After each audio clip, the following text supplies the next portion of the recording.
లేఖనం కొరకు మనము లూకా సువార్త 15వ అధ్యాయం 8వ వచనం మనం చదువుతామండి. ఈరోజు ఒక చిన్న అంశం మరి తీసుకున్నాను. దేవునికి స్తోత్రం. లూకా సువార్త 15వ అధ్యాయం 8వ వచనం. అందరూ తెరిచారా బైబిలు? మరి ఏ స్త్రీకైనను 10 వెండి నాణములు ఉండగా వాటిలో ఒక నాణము పోగొట్టుకుంటే ఆమె దీపమును వెలిగించి ఇల్లు ఊడ్చి అది దొరుకు వరకు జాగ్రత్తగా వెదకదా? అది దొరికినప్పుడు తన చెలికత్తెలను పొరుగువారిని పిలిచి, నాతో కూడా సంతోషించుడి, నేను పోగొట్టుకున్న నాణము దొరికినదని వారితో చెప్పును కదా. అటువలే మారు మనసు పొందు ఒక పాపి విషయమై దేవుని దూతల ఎదుట సంతోషము కలుగునని మీతో చెప్పుచున్నానండి. సర్వోన్నతుడ గొప్ప దేవునికి స్తోత్రాలు.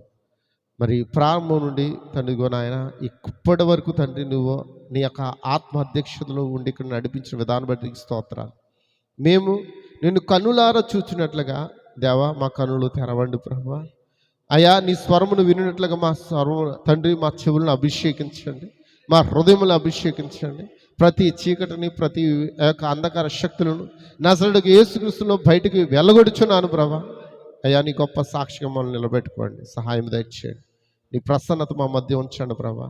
కూడి వచ్చిన ప్రతి ఒక్కరితోనూ నాతో కూడా మాట్లాడమని యేసుక్రీస్తు నామములో ప్రార్థన అడుగుచున్నాం తండ్రి. ఆమేన్ ఆమేన్. దయచేసి అందరూ కూర్చుందాం. దేవుని మహిమ కలుగును గాక. హల్లెలూయా. ఆయన పరిశుద్ధ నామానికి మహిమ కలుగును గాక. మరి దయచేసి మరి ఎవరు కూడా మాట్లాడదు, అటు ఇటు తిరగద్దండి. మరి ఆయన సన్నిధిలో ఉన్నాం కనుక మనం చాలా జాగ్రత్తగా ఆయన సన్నిధిని వెతకాలి. దేవునికి స్తోత్రం. మరి ఈరోజు ఒక చిన్న అంశం ముందుకు తీసుకొచ్చాను. మరి ఈ లేఖనం ప్రభు యొక్క రాకడకు ప్రాముఖ్యమైన లేఖనం అని ఎంతమంది నమ్ముతూ ఉన్నారు? దేని కొరకండి? ప్రభు యొక్క రాకడకు. దేవునికి స్తోత్రం. ఈ లేఖనం మనకు ఎలా కనబడుతుందంటే, తన భర్త బయటికి వెళ్ళాడు, పనికి వెళ్ళాడు, అతను మరలా తిరిగి ఇంటికి వచ్చే వేళ అయింది. ఆ సమయంలో ఆమె ఏం చేస్తుంది? ఒక నాణమును పోగొట్టుకుని ఆమె వెతుకుట ప్రారంభించింది. దేవునికి స్తోత్రం. మరి ఈరోజు కూడా మనము ఏదైతే పోగొట్టుకున్నామో అది తిరిగి సంపాదించుకున్నట్టుకే మనం దేవుని సన్నిధికి వచ్చామని ఎంతమంది నమ్ముతూ ఉన్నారండి. దేవునికి స్తోత్రం. హల్లెలూయా. మన జీవితంలో గొప్ప అద్భుతములు ఏదైనా ఉందంటే ఆయన మన కొరకు రక్తము గార్చి మన రక్షణ కొనటమే. దేవునికి స్తోత్రం. హల్లెలూయా. సరే, నేను ముందుకు వెళుతూ ఉన్నాను. ఈరోజు ఒక ప్రత్యేకమైన దినం అని చెప్పి ఉన్నాను. ఇది మే నెల 17వ తారీఖు. దేవునికి స్తోత్రం. ఈ యొక్క తారీఖును గురించి గడియ వర్తమానికలో ఒక మాట ఉంది, నేను దాన్ని చదవాలని ఆశపడుతున్నాను. దేవునికి స్తోత్రం. హల్లెలూయా. మరి 1963లో ఫిబ్రవరి 28వ తేదీన అరిజోనా రాష్ట్రం ఫ్లాగ్స్టాప్ ఉత్తర దిక్కున లేక దానికి దిగున ఉన్న పిస్కాట్ ఫీనిక్స్ విండ్స్లో నడుమ ఒక మేఘం కనబడింది. అది భూమికి ఇంచుమించు 20 మైళ్ళ ఎత్తులో 30 మైళ్ళ చుట్టుకొలతతో ఏర్పడింది. సాధారణ మేఘములు భూమికి కేవలం 5-6 మైళ్ళ ఎత్తులోనే ఉండును, కానీ ఇదైతే భూమికి 26 మైళ్ళు, అంటే ఇంకెంత ఎత్తులో ఉన్నదండి. దేవునికి స్తోత్రం. 5-6 మైళ్ళు అంటే మనకు కనబడతాయి, మేఘాలు కనబడతాయి లేదా? దేవునికి స్తోత్రం. కానీ ఈ యొక్క మేఘం ఎంత ఎత్తులో ఉంది? 26 మైళ్ళ ఎత్తులో ఉన్నది. ఆ మేఘం ఏదో కాదు కానీ ఆ బలిష్ఠుని దూత కానీ దిగొచ్చుటే ఉన్నది. దేవునికి స్తోత్రం. చాలామందికి ఆ మేఘం గురించి అక్కడ ఇమేజ్లో కూడా ఉన్నది. దేవుని మహిమ కలుగును గాక. ఇది అరిజోనా రాష్ట్రంలో మరి ఫ్లాగ్స్టాప్ ఉత్తర దిక్కున వచ్చిన మేఘం ఇది. అయితే సాధారణ మేఘాలు అయితే 5-6 మైళ్ళ ఎత్తులోనే ఉంటాయి, కానీ 26 మైళ్ళ ఎత్తులో ఉండెను. ఇది సాయంకాల సమయం ముందు కనబడింది. ఇది ఎప్పుడండి? ఆ మేఘం ఎప్పుడు వచ్చింది? ఫిబ్రవరి నెల 28వ తారీఖు సాయంకాలంన ఆ మేఘం వచ్చి ఉన్నది. దేవునికి స్తోత్రం. ఇది ఇంచుమించు అరగంట సేపు నిలిచి ఉన్నది. ఎంతసేపు ఉందండి? అరగంట సేపు. దేవుని మహిమ కలుగును గాక. ఒక్కసారి లేఖనం చదువుతామండి. అపోస్తుల కార్యములు. ఈ లేఖనం వివరించుకునే ముందు మీకు కొంత ఉపద్ఘాతంగా ఈ దినం యొక్క స్పెషాలిటీ ఏంటో మనం తెలుసుకుందాం. అపోస్తుల కార్యములు 1వ అధ్యాయము 9వ వచనం.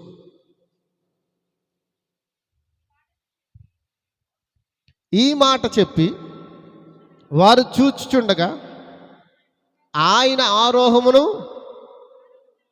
ఆరోహణమాయను. అప్పుడు వారి కన్నులకు కనబడకుండా ఒక్క మేఘము ఆయన కొనిపోయిను. ఆయన వెళ్ళుచుండగా, ఇది ఎక్కడ మాటలండి? బైబిల్లో మాటలేనా? బైబిల్లో మాటలండి. ఆయన అక్కడ ఉన్నవారు ఏం చేస్తున్నారు? ఆకాశం వైపు తేరు చూచుచుండ్రి. ఇదిగో తెల్లని వస్త్రము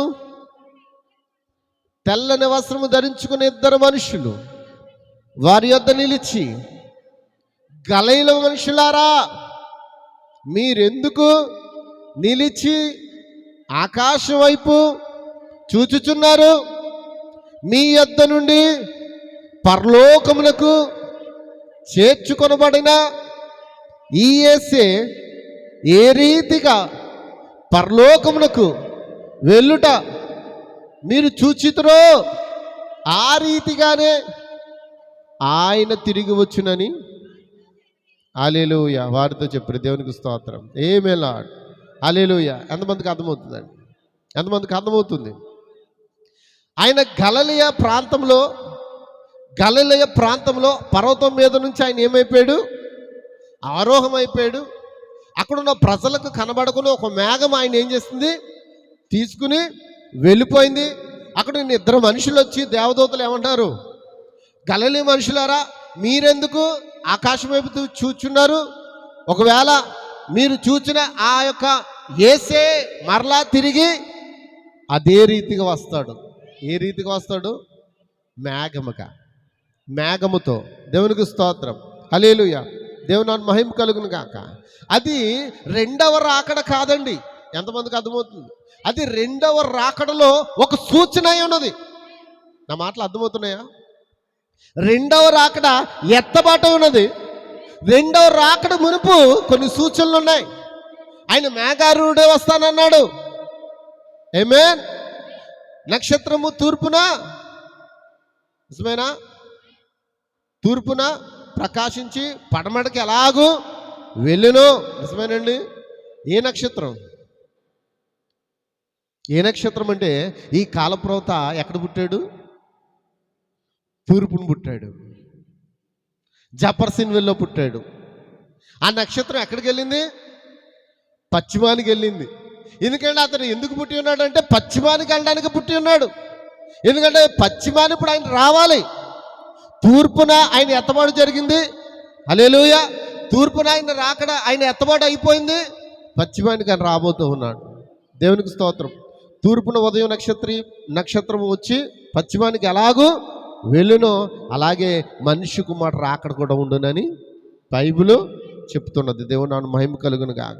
మీరు చాలా జాగ్రత్తగా పట్టుకుంటే మీకు వాక్యం అర్థమవుతుందండి. లేకపోతే ఏమీ అర్థం కాదు. దేవుని మహిమ కలుగును గాక. చూడండి, మరి ఇక్కడ మనం చదువుకున్నాం. ఫిబ్రవరి 8వ తారీఖున వచ్చిన ఆ యొక్క బలిష్ఠైన దూతగా దిగిన ఆ యొక్క అతీతమైన మేఘము ఎవరు ఫోటో తీశారు? దాన్ని ఈ కాలపు బ్రహ్మం కాదండి ఫోటో తీసింది. హల్లెలూయా. 28వ తారీఖున వచ్చిన మేఘంలోనికి ఆయన వెళ్ళలేదు. కానీ అదే మేఘము మార్చి నెల 8వ తారీఖున సన్సెట్ పర్వతం మీదకు దిగొచ్చింది. 28వ తారీఖున వచ్చిన మేఘము బహిరంగ మేఘము. అందరికీ ప్రదర్శించడానికి, నేను ఈ కాలంలో కూడా మేఘస్తంభంగా ఉండడానికి చెప్పడానికి, ఆయన వాక్యం నెరవేర్చడానికి, ఆ వాక్యం రుజువు కొరకు రెండవ రాకడలో వచ్చిన సూచన ఉన్నది. దేవునికి స్తోత్రం. అది బహిరంగ ప్రదర్శన ఉన్నది. కానీ మార్చి నెల 8వ తారీఖున ఆయన సన్సెట్ పర్వతం మీదకి పందుల వేటకు వెళ్ళినప్పుడు హల్లెలూయా గొప్ప శబ్దం కలిగింది. ఆ శబ్దం ఎలా ఉందంటే 7 విమానాలు ఒక్కసారి గుద్దుకుంటే ఎలా ఉంటుంది? ఏంటి, 2 విమానాలు గుద్దుకుంటేనే ఆ శబ్దాన్ని మనం వెళ్ళలేమండి అని అంటాడు. 7 విమానాలు ఒక్కసారిగా గుద్దుకుంటే ఎంత పెద్ద శబ్దం వస్తుంది. అంత పెద్ద శబ్దం వచ్చి అక్కడున్న కొండరాళ్ళు, చర్యలు అన్నీ కూడా, కొండ చర్యలన్నీ ఇరిగి కింద పడ్డాయంట. దేవుని మహిమ కలుగును గాక. హల్లెలూయా, హల్లెలూయా. అప్పుడు ఎవరో నన్ను పేల్చేశారేమో అనుకుని ఆయన భయపడి కిందకు వంగినప్పుడు ఆయన ప్యాంట కంట పల్లేరుకాయలు అంటుకుని ఉన్నాయంట. ఇతను నేను చచ్చిపోయిన అనుకున్నాడంట. కారణం ఏంటంటే ఇతను కూడా ఒక నల్ల టోపీ పెట్టుకుని ఆ పందుల వేటకు వెళ్తే నన్ను ఎవడో పందు అనుకుని కాల్చేసి ఉంటారు అనుకున్నాడంట. దేవునికి స్తోత్రం. ఒక్కసారిగా ఆ ప్రేలుడి శబ్దానికి 5 అడుగుల ఎత్తులోకి పైకి ఎగిరి కింద పడ్డాడంట. దేవుని మహిమ కలుగును గాక. అప్పుడు 7 దూతలు ఆ బ్రహ్మను ఏం చేస్తున్నారు? మేఘంలోనికి తీసుకుని వెళుతూ ఉన్నారు. దేవునికి స్తోత్రం. అది ప్రకటన గ్రంథం 10వ అధ్యాయం 1వ వచనం. ఆయన బలిష్ఠుడైన దూతగా ఉండుట. 8:1 చదవండి. ఆయన 7వ ముద్ర నొప్పినప్పుడు అప్పుడు పరలోకమందు ఇంచుమించు అరగంట శబ్దం నిశ్శబ్దంగా ఉండెను. అంతటా నేను దేవుని ఎదుట నిలుచు 7 దూతలు చూచితిని. వారికి 7 బూరలు ఇవ్వబడును. దేవుని మహిమ కలుగును గాక. దేవుని ఎదుట నిలిచి 7 దూతలు ఆ యొక్క సన్సెట్ పర్వతం మీదకి దిగి వచ్చినప్పుడు ఆ 7 దూతలు ఆయనకి ఎలా కనబడతారు? పట్టపగలు నక్షత్రం వల్లే కనబడుతూ ఉన్నారు. ఉదయం 8 గంటలకి ఆయన ఆ పర్వతం మీద ఉన్నాడు. ఈ యొక్క బలిష్ఠుడైన దూతగా దిగి వచ్చింది ఎప్పుడంటే ఫిబ్రవరి 8వ తారీఖున సాయంకాల సమయం. కానీ ముద్రలు విప్పబడింది, ముద్రల యొక్క ప్రత్యక్షత ఇవ్వబడింది, దేవుని స్వరం మాట్లాడింది ఎప్పుడంటే మార్చి నెల 8వ తారీఖు. కన్ఫ్యూజ్ ఏం లేదు కదా, ఎంతమందికి అర్థమవుతుంది? ఎవరికైనా కన్ఫ్యూజ్ ఉందా?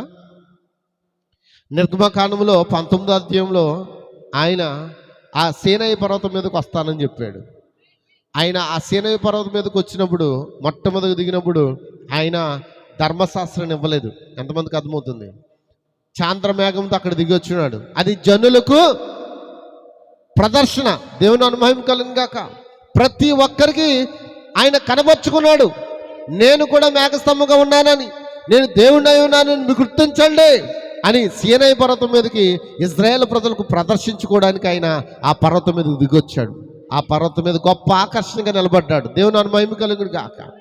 తర్వాత 8 రోజులకి లేకపోతే 7 రోజులకి అంటే ఆ యొక్క మార్చి 1వ తారీఖున ఆయన దిగొచ్చాడు. మరలా మార్చి 7వ తారీఖున 8వ తారీఖున మోషే పర్వతం మీదకి వెళ్ళినప్పుడు రాతి పలకలు ఇస్తున్నాడు. దేవునికి స్తోత్రం. హల్లెలూయా, హల్లెలూయా, హల్లెలూయా. ఎంతమంది నమ్ముతూ ఉన్నారు?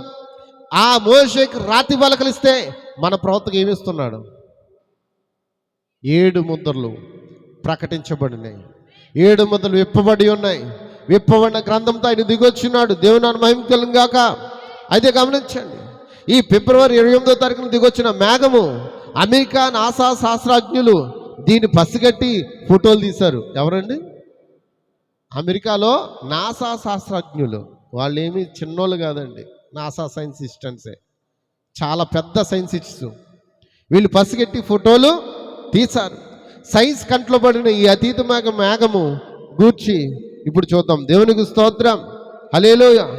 మరి 2వ కొరింథీలు 12వ అధ్యాయం 2-4 వచనాలు ఏముంది చూడండి. కొరింథీలు రాసిన పత్రిక 2వ కొరింథీలు, అపోస్తలుడైన పౌలు రెండోసారి కొరింథీలకు రాసిన పత్రిక 12వ అధ్యాయం మొదటి నుంచి చదవండి.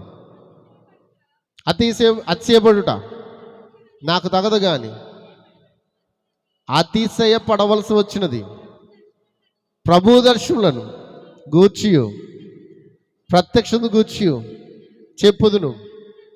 క్రీస్తునందున్న ఒక మనిషిని నేను ఎరుగుదును. అతడు 14 సంవత్సరం కిందట 3వ ఆకాశమునకు కొనిపోబడును.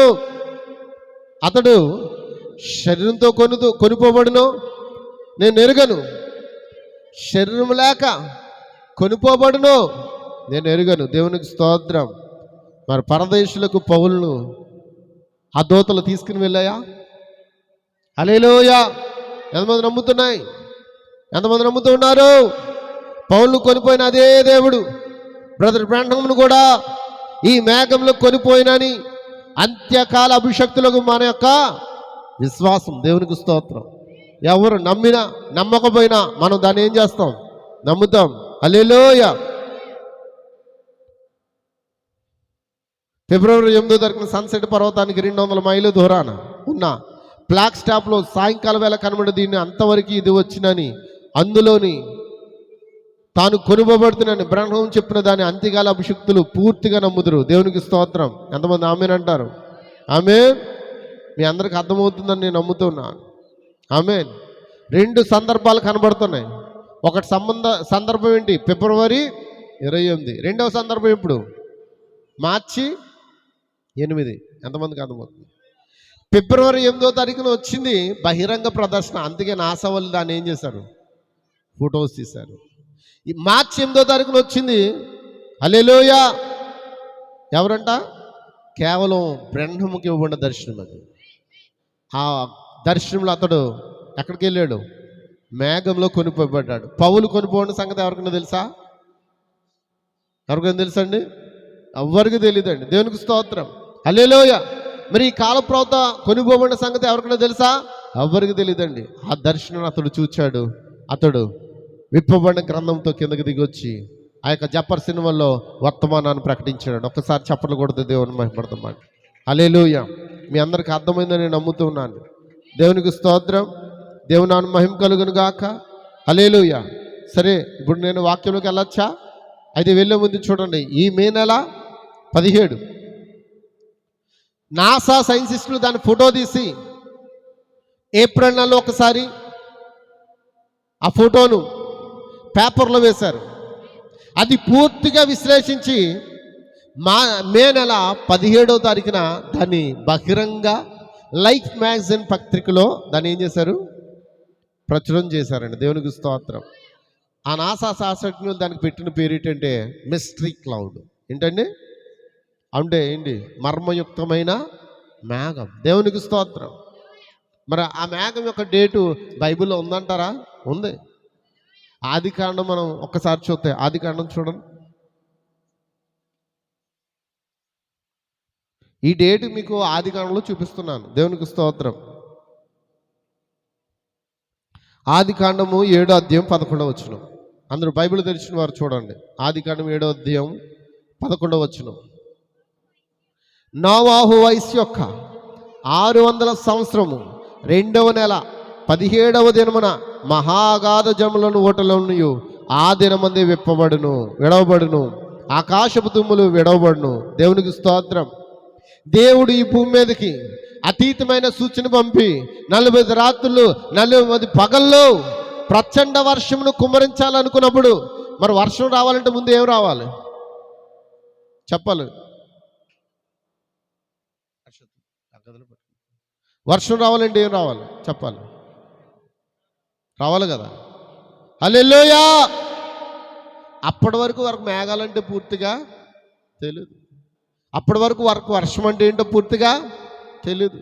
కానీ ఆ రోజు వచ్చిన మేఘము, దేవునికి స్తోత్రం, 2వ నెల ఏముందమ్మా?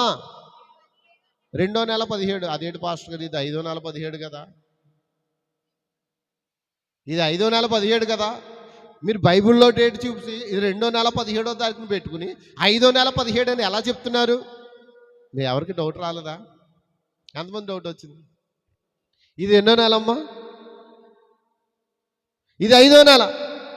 5వ నెల 17వ తారీఖు పెట్టుకుని బైబిల్లో 2వ నెల 17వ తారీఖుని ఎలా చూపిస్తున్నారు మీరు అని మీకు ఎవరికి డౌట్ లేదా? అమ్మ ఎవరికి డౌట్ లేదా? అమ్మ డౌట్ ఉంటే చేతులు ఎత్తండి. డౌట్ ఉన్న వాళ్ళు చేతులు ఎత్తండి. డౌట్ ఉందా? ఎవరు మాట్లాడలేదు. మీకు డౌట్ లేదమ్మా? అమ్మ మీకు తెలుసా మీకు? హల్లెలూయా. ఈరోజు ఆ డౌట్ ఏంటో చెప్తాను వినండి. యూదుల క్యాలెండర్ ప్రకారంగా ఏప్రిల్ నెల మొదటి నెల, తెలుగు క్యాలెండర్ ప్రకారంగా ఏప్రిల్ నెల మొదటి నెల అండి. మనకు కూడా తెలుగు క్యాలెండర్ ప్రకారంగా మొదటి నెల ఏంటి? మొన్నే కదండి ఏమంటారు, మార్చ్ ఎండింగ్స్ అంటారు. మార్చ్ ఎండింగ్స్ అంటే ఏంటి? అన్నీ క్లోజ్ చేసేసుకోవాలి. మళ్ళీ సంవత్సరాన్ని ప్రారంభించాలంటే జనవరిలో ప్రారంభించాలండి. అది ఎప్పుడు ప్రారంభిస్తారు? ఏప్రిల్ స్టార్ట్ చేస్తారు. ఏప్రిల్ మొదటి నెల, దాని బైబిల్ సాక్ష్యం ఏంటంటే అబీబు నెల లేదా నీసాన్ మాసం. దేవునికి స్తోత్రం. ఇప్పుడు రెండవ నెల మే నెల. నిజమేనా? రెండవ నెల అర్థమైందా? ఈ డేట్ అర్థమైందా? రెండో నెల మే నెల. మే నెల 17వ తారీఖున ఆకాశంలన్నీ మూసుకుని వారికి ఏం చేసింది?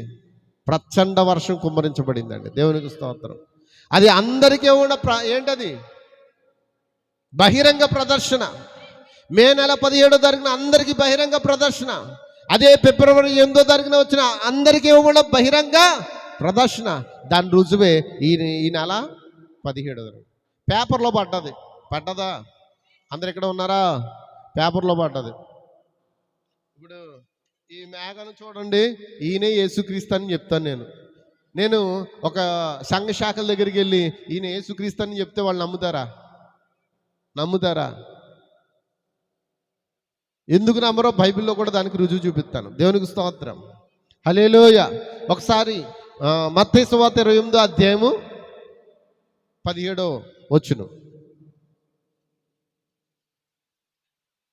మత్తయి సువార్త 28వ అధ్యాయం 17వ వచనం.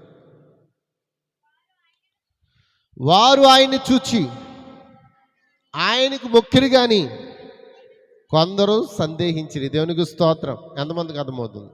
ఆ 17వ వచనం ఏంటి? మే నెల 17వ తారీఖున పేపర్లో ప్రచురించబడినప్పుడు కొందరు ఆయనకి మొక్కిరి, కొందరు ఏం చేశారు? ఇప్పటికి కూడా మిస్టరీ క్లౌడ్ గురించి సందేహం ఉందా? అందరూ ఇక్కడ ఉన్నారా? దేవుని అనుమతి కలుగును గాక. హల్లెలూయా. అయితే వధువుకు సందేహం లేదు. వధువు వాక్యం నమ్ముతుంది, వధువు సమస్తాన్ని నమ్ముతుంది. నువ్వు కూడా ఆయన నమ్మాలా లేదా? దేవునికి స్తోత్రం. మరి వాక్యంలోకి వెళ్దామా? ఇప్పుడు అందరు ఇక్కడ ఉన్నారా? అమ్మ, వాక్యం అర్థమైందా? ఏం అర్థమైంది? ఆయన మేఘారూఢ వస్తానన్నాడు. వచ్చిన దేవుని యొక్క డేట్లు కూడా బైబిల్లో స్పష్టంగా రాయబడ్డాయి. మనం ఆయన వచ్చిన డేట్లో వచ్చిన క్రీస్తునే మనం ఏం చేస్తున్నాం? ఆరాధిస్తున్నాం. దేవునికి స్తోత్రం. సరే, ముందుకు వెళ్దాం. మరి లూకా సువార్త 15వ అధ్యాయం 8వ వచనం. త్వరగా ముందుకు వెళ్దాం. ఒక అరగంటలో ఈ వాక్యం ముగించబడుతుంది. ఏ స్త్రీకైనను 10 వెండి నాణములు ఉండగా వాటిలో ఒక నాణం పోగొట్టుకుంటే ఆమె దీపం వెలిగించి ఇల్లు ఊడ్చి అది దొరికి వరకు జాగ్రత్తగా వెతకదా? అది దొరికినప్పుడు తన చెలికత్తెలను పొరుగువారిని పిలిచి నాతో కూడా సంతోషించుడి, నేను పోగొట్టుకున్న నాణం దొరికినని వారితో చెప్పును కదా. అటువలే మారు మనసు పొందు ఒక పాపి విషయమే దేవుని దూతలు ఎదుట సంతోషము కలుగునని మీతో చెప్పుచున్నాను. దేవునికి స్తోత్రం. దేవుని మహిమ కలుగును గాక. మీ ఆమెను చెప్తారా? మీరు అందరూ ఆమెను చెప్తారా? గుర్తుపెట్టుకోండి, ఇది ప్రభు యొక్క రెండవ రాకడ యొక్క సూచన. ప్రభు యొక్క రెండవ రాకడ అనే వర్తమానంలో ఈ కాల ప్రవక్త ఏం బోధించున్నాడో నేను మీతో మాట్లాడుచున్నాను. వర్తమానం పేరేటండి? ప్రభు యొక్క రెండవ రాకడ. మన వారం ఏం నేర్చుకున్నాం? మొదటి రాకడ. ఇప్పుడు మనం ఏం నేర్చుకోబోతున్నాం? రెండవ రాకడ. అందరు ఇక్కడ ఉన్నారా? హల్లెలూయా.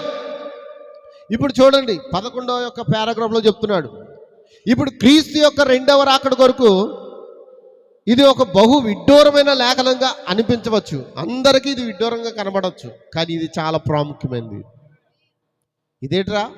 రెండో రాకడ కొరకు చెప్తానని చెప్పి ఒక స్త్రీ 10 వెండి నాణముల గురించి, ఆమె ఆ యొక్క నాణం పోగొట్టుకుంటే ఆమె వెతకదాని దాని గురించి తీసుకుని చెప్తున్నారు అని మీకు అనిపించవచ్చు. అయితే గమనించండి, క్రీస్తు యొక్క రెండవ రాకడ గురించి ఇది మాట్లాడుచున్నది. ఈ లేఖనం మాట్లాడుచున్నది. దేవుని మహిమ కలుగును గాక. ప్రభు అయిన యేసుక్రీస్తు యొక్క రాకడ తప్ప అతి ప్రాముఖ్యమైనది ఏదైనా ఉందా మనకి? అమ్మా, ప్రభు అయిన యేసుక్రీస్తు యొక్క రాకడ తప్ప మనకు ప్రాముఖ్యమైనది మరొకటి ఏమైనా ఉందా? ఒకవేళ ఆయన రాకపోతే మనం అబద్ధ సాక్షులుగా కనుగొనబడతాం. సమాధిలో ఉన్న వారి యొక్క సంగతి ఏంటి? వారు కుళ్ళిపోతారు, వారు నశించిపోతారు. రెండవసారి కనిపించే రీతిగా ప్రభు అయిన యేసుక్రీస్తు కానీ రానట్లయితే మనకు ఎలాంటి నిరీక్షణకు ఇంకా ఉండదు. దేవునికి స్తోత్రం. అందుకే ఈ వెలుగేంటి? ఈ సాయంకాలపు వెలుగేంటి? ఈ సాయంకాలపు వెలుగే రెండవ రాకడ యొక్క సాక్ష్యమై ఉన్నది. ఈ సాయంకాలపు వెలుగేంటి? రెండో రాకడ యొక్క సాక్ష్యం. ఈ సాయంకాలపు వర్తమానం దేని కొరకు వచ్చిందంటే రెండో రాకడలో మనకు తీసుకుపోవడానికి వచ్చింది. ఈ సాయంకాలపు వెలుగు ఎందుకు వచ్చిందంటే మనల్ని సిద్ధపరచడానికి వచ్చింది. ఈ సాయంకాలపు వెలుగు ఎందుకు వచ్చిందంటే మనల్ని ఆయన రాజ్యంలో కొనిపోవడానికి వచ్చి ఉన్నది. దేవునికి స్తోత్రం. దేవుని యొక్క మహిమ కలుగును గాక, దేవునాను మహిమ కలుగును గాక. క్రీస్తు యొక్క మొదటి రాకడకు సంబంధించిన వాటికంటే క్రీస్తు యొక్క రెండవ రాకడకు సంబంధించిన అనేకమైన లేఖనాలు అనేకమైన సార్లు పాత నిబంధనలో కూడా ఉన్నాయి. ఏంటండి? రెండవ రాకడ గురించి ఎందులో ఉన్నాయి? పాత నిబంధనలు ఉన్నాయా లేదా? యెషయా గ్రంథం ఏంటి? సృష్టి ప్రారంభం మొదలుకొని సృష్టి ముగింపు వరకు, అటు తర్వాత 1000 ఏండ్ల పాలన గురించి, 3.5 పెండ్లి విందు గురించి, తర్వాత హనీమూన్ గురించి, నిత్యత్వం గురించి, ప్రతి దాని గురించి యెషయా ప్రవచించి ఉన్నాడు. యెషయా దాన్ని ప్రవచించాడు. యెషయా గ్రంథం ఏంటో కాదు కానీ అది ఒక చిన్న మినీ బైబుల్. అది యెషయా గ్రంథము చదివితే చాలు బైబిల్ అంతా చదివినట్లే. అలా అని చెప్పి బైబిల్ అంతా చదవడం మానేద్దు, యెషయా గ్రంథమే చదువుతారు ఇక్కడ. అందుకే కొన్నిసార్లు చెప్పడానికి భయపడతాం. దేవునికి స్తోత్రం. యెషయా గ్రంథం అనేది ఒక షార్ట్ కట్లో ఒక మినీ బైబిల్. మొత్తం బైబిల్ అంతా ఎన్ని అధ్యాయాలు ఉంటాయి? ఎన్ని గ్రంథాలు ఉంటాయి? 66 గ్రంథాలు. యెషయా గ్రంథం యెషయాలు ఎన్ని గ్రంథాలు ఉంటాయి? ఎన్ని అధ్యాయాలు ఉంటాయి? 66 ఉంటాయి. దేవునికి స్తోత్రం. కాబట్టి ప్రవక్త అంటున్నాడు యెషయా ఒక షార్ట్ బైబుల్. ఆయన పుట్టుక అందులో ఉన్నది. ఆయన పుట్టుక ముందు ఎవరు వస్తారు అందులో ఉంది. దేవుని నామమున మహిమ కలుగును గాక. సృష్టి ఆరంభం అందులో ఉంది, సృష్టి ముగింపు అందులో ఉంది, ఏదైనా తోటలో ఉన్న అనుభవం అందులో ఉన్నది. హల్లెలూయా. 1000 ఏండ్ల పాలన అందులో ఉన్నది. ఎంతమంది నమ్ముతూ ఉన్నారు? నిత్యత్వం అందులో ఉన్నది. సమస్తం అందులో దాగి ఉన్నాయి. దేవుని నామమున మహిమ కలుగును గాక. అనేక మంది ప్రవక్తలు దాని గురించి బోధించున్నారు. అవునా కదా? దేవుని నామమున మహిమ కలుగును గాక. రెండో రాకడ గురించి ఆ బైబిల్ మొత్తం పాత నిబంధనలోనే ఎక్కువ లేఖనాలు ఉన్నాయి. క్రొత్త నిబంధన కంటే పాత నిబంధనలో ఎక్కువ లేఖనాలు ఉన్నాయి. అంత్యకాలంలో ఏం జరుగుతుంది, అంత్యకాలంలో రాబోతున్న యుద్ధాలు ఎలా ఉంటాయి, అంత్యకాలంలో రాబోతున్న తెగుళ్ళు ఎలా ఉంటాయి, శ్రమలు ఎలా ఉంటాయి, డబ్బు రక్షిస్తుందా, బంగారం రక్షిస్తుందా, వెండి రక్షిస్తుందా, అన్ని బైబిల్లో సమస్తము పాత నిబంధనలోనే ఎక్కువ లేఖనాలు మనకు కనబడుతున్నాయి. కానీ ఇప్పుడు ప్రాయశ్చిత్తం జరిగిన తర్వాత మానవ జాతికి సంబంధించిన ప్రతీది కూడా ప్రభు యొక్క రెండో రాకడపైనే ఆధారపడి ఉన్నది. హల్లెలూయా, హల్లెలూయా. గమనించండి, ఈ ప్రపంచం మొత్తానికి 2 వర్గాలు ఉన్నాయి క్రైస్తవంలో. ఏంటంటే 2 బలమైన వర్గాలు, ఒకటి విశ్వాసి, ఒకటి అవిశ్వాసి. ఇద్దరు విశ్వాసులే పేరుకి, ఒకరు విశ్వాసి, ఒకరు నామకార్థ విశ్వాసి. దేవునికి స్తోత్రం. ఒకటేమో ప్రభువును స్వీకరించకు రాబోతున్నాడు, ఒకదాన్ని ప్రభు శిక్షించడానికి రాబోతున్నారు. ఆయన కనిపించినప్పుడు, ఆయన రాకడప్పుడు ఒకరిని దీవిస్తున్నాడు, మరొకరిని ఏం చేస్తున్నాడు? శపిస్తూ ఉన్నాడు. దేవుని నామమున మహిమ కలిగిన ఒక్కసారి చప్పట్లు కొడతారా? హల్లెలూయా. మరి ఏదైనా కష్టం జరుగుతున్నప్పుడు, ఏదైనా సమస్య వచ్చినప్పుడు, లూకా సువార్తలో ఒక మాట ఉందండి. లూకా సువార్త 21వ అధ్యాయం 28వ వచనం. ఇవి జరుగునారంభించినప్పుడు మీరు ధైర్యము తెచ్చుకొని మీ తలలో ఎత్తుకొనుడి, మీ విడుదల సమీపించుదనును. దేవునికి స్తోత్రం. మన తలలో ఏం చేయాలి? దేవునికి స్తోత్రం. హల్లెలూయా, హల్లెలూయా. ఒక్కసారి నా వైపు చూడండి. ఎందుకంటే పిల్లలు వదిలేండి, వాళ్ళు ఏం చేస్తారో వాళ్ళ వైపు అస్సలు చూడదు. మీకు ఒక విషయం చెప్పనా? పిల్లలు ఇంటికాడ ఆడుకున్నప్పుడు అంట మీ దృష్టి వారి మీద ఉండదంట. ఉంటుందా? నువ్వు ఎందు మీద ఏం చేస్తున్నావు, ఏ పని చేస్తున్నావు అన్ని మీద ఉంటుంది. కానీ మందిరానికి వచ్చినప్పుడు నీ దృష్టి ఎవరి మీద ఉంటుంది? కారణం ఏంటి? నీ దృష్టి అలా మరల్చేది ఎవరు? అపవాది. గమనించు, వాక్యం వినకుండా వాడు ఏం చేస్తాడు? నీ పిల్లల్ని ఒక ఆట ఆడించుకుంటాడు. నీ పిల్లలతోనే వాడు ఆడుకుంటాడు, తెలుసా అండి? అది మీకు తెలీదు. మళ్ళీ ఇక్కడి నుంచి వెళ్ళిపోయిన తర్వాత వాడు వెళ్ళిపోతాడు. ఆడి పని అయిపోయింది కదా. ఏంటి ఆడి పని? వాక్యం వినకుండా చేయడమే ఆడి పని. ఆడి పని అయిపోయింది. నువ్వు గిఫ్ట్ పొందుకున్నావు. ఏం గిఫ్ట్? ఎప్పుడో మన పాస్ ఇజ్రాయెల్ గారు కూడా చెప్తుండేవారు మాట. ఏంటి? శ్రద్ధగా వినేవారు. బైబిల్లో మాట అది. శ్రద్ధగా విన్నవాడు ఆస్వాదించబడును, అశ్రద్ధగా వింటే శాపగ్రస్తుడు అవుతాడు. దేవునికి స్తోత్రం. శ్రద్ధగా మనం వినాలి వాక్యం. ఈరోజు వాక్యం కొరకే మనం పుట్టాం, వాక్యంనే పూజిస్తున్నాం, వాక్యంతోనే ఎత్తబాటు అవుతుంది, వాక్యమే మన సర్వస్వం. కాబట్టి పిల్లలు అలా విడిచిపెట్టండి. పిల్లలు వారి పనులు వాళ్ళు చేసుకుంటారు, మన పనులు మనం చేసుకుందాం. దేవుని నామమున మహిమ కలుగును గాక. మన పని ఏంటి? ఆయన స్వరం వినుట, ఆయన స్వరం వినుట. దేవుని నామమున మహిమ కలుగును గాక. హల్లెలూయా, హల్లెలూయా. చూడండి, పద్మాసు దీపమును యోహాను ప్రభు యొక్క రాకను చూశాడా? చూశాడా అమ్మ? పద్మాసు దీపమున ప్రభు యొక్క రాకను చూశాడా? అతడు దర్శనమందు చూచినప్పుడు అతడు ఎంత గంభీరమైన విషయమాయను చూడండి. శాపములు అవిశ్వాసమై దిగుట అతడు చూచాడంట. ప్రవక్త అంటున్నాడు, వర్తమానం పేరు ఏంటండి? ప్రభు యొక్క రెండవ రాకడన్న వర్తమానంలో శాపములు అవిశ్వాస పైన దిగుట అతడు చూచినప్పుడు, మరియు ఆశీర్వాదములు విశ్వాస పైన దిగుట అతడు చూచాడు. దేవునికి స్తోత్రం. అందుకే ఆయన అంటున్నాడు, ప్రభువైన యేసు త్వరగా రమ్ము అంటున్నారా? ఎందుకంటే ఆశీర్వాదం పొందుకునే విశ్వాసుల్ని ఆయన చూచుచున్నాడు, శాపాలు పొందుకునే ఆ విశ్వాసులు కూడా ఆయన చూచుచున్నాడు. హల్లెలూయా. అతడు పెద్దగా కాకబెట్టాడు. సంఘకాలం అంతా కూడా అతని యొక్క దృష్టి, హల్లెలూయా, అతని యొక్క దృష్టి నుండి దాటిపోగా అది ఏ విధంగా సంభవించునో అట్టి ప్రతిదీ పెద్దదిగా తాను చూచినప్పుడు అప్పుడు ఒక కేక వేశాడు. ఆయన ఏమని కేక వేశాడు? ప్రభువైన యేసు. ఒకసారి చెప్తారా? ఎవరు నమ్మంటున్నారు? ఎవరు నమ్మంటున్నారు? చెప్పండి. వినబట్లేదు? మీ నోటితో చెప్తారా? గట్టిగా గట్టిగా చెప్పండి. ఇంకా గట్టిగా చెప్పండి. మీరు ఆగండి, వీళ్ళు చెప్పండి. వద్దా? వద్దండి, అక్కడ ఆగండి బాబు. వీళ్ళు ఇంకా అలాగే ఉంటారంట. ఆగండి. మీరు చెప్తేనే వస్తాడు ఆయన. త్వరగా రమ్మ. చెప్పండి, నోరు విప్పి. మా సుగునకు వద్దనుకుంటాను. ఆయన రావద్దు అంటున్నాడు. ఎందుకని? ఇంకా ఏదేదో చూద్దాం అనుకుంటుందేమో. హల్లెలూయా.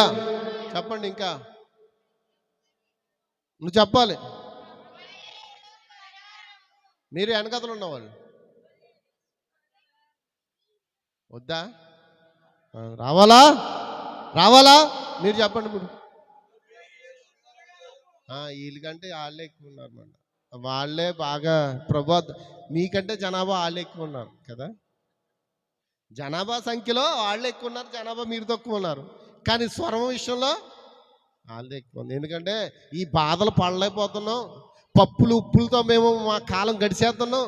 కూర అయిపోయినా బాధే, నూనె అయిపోయినా బాధే, కారం అయిపోయినా, ఉప్పు అయిపోయినా, ఏమంటే అది తేండి, ఇది తేండి, ఇది తేండి, అది తేండి. ఎందుకు ప్రభు మాకు ఈ సమస్యలో? ప్రభు అయిన యేసు. ప్రతి మాటకు మనం ఏం చెప్తాం? ఉప్పు అయిపోయింది, ప్రభు అయిన యేసు ఉప్పు అయిపోయింది అంట. నేను బాధపడలేను, త్వరగా రమ్ము.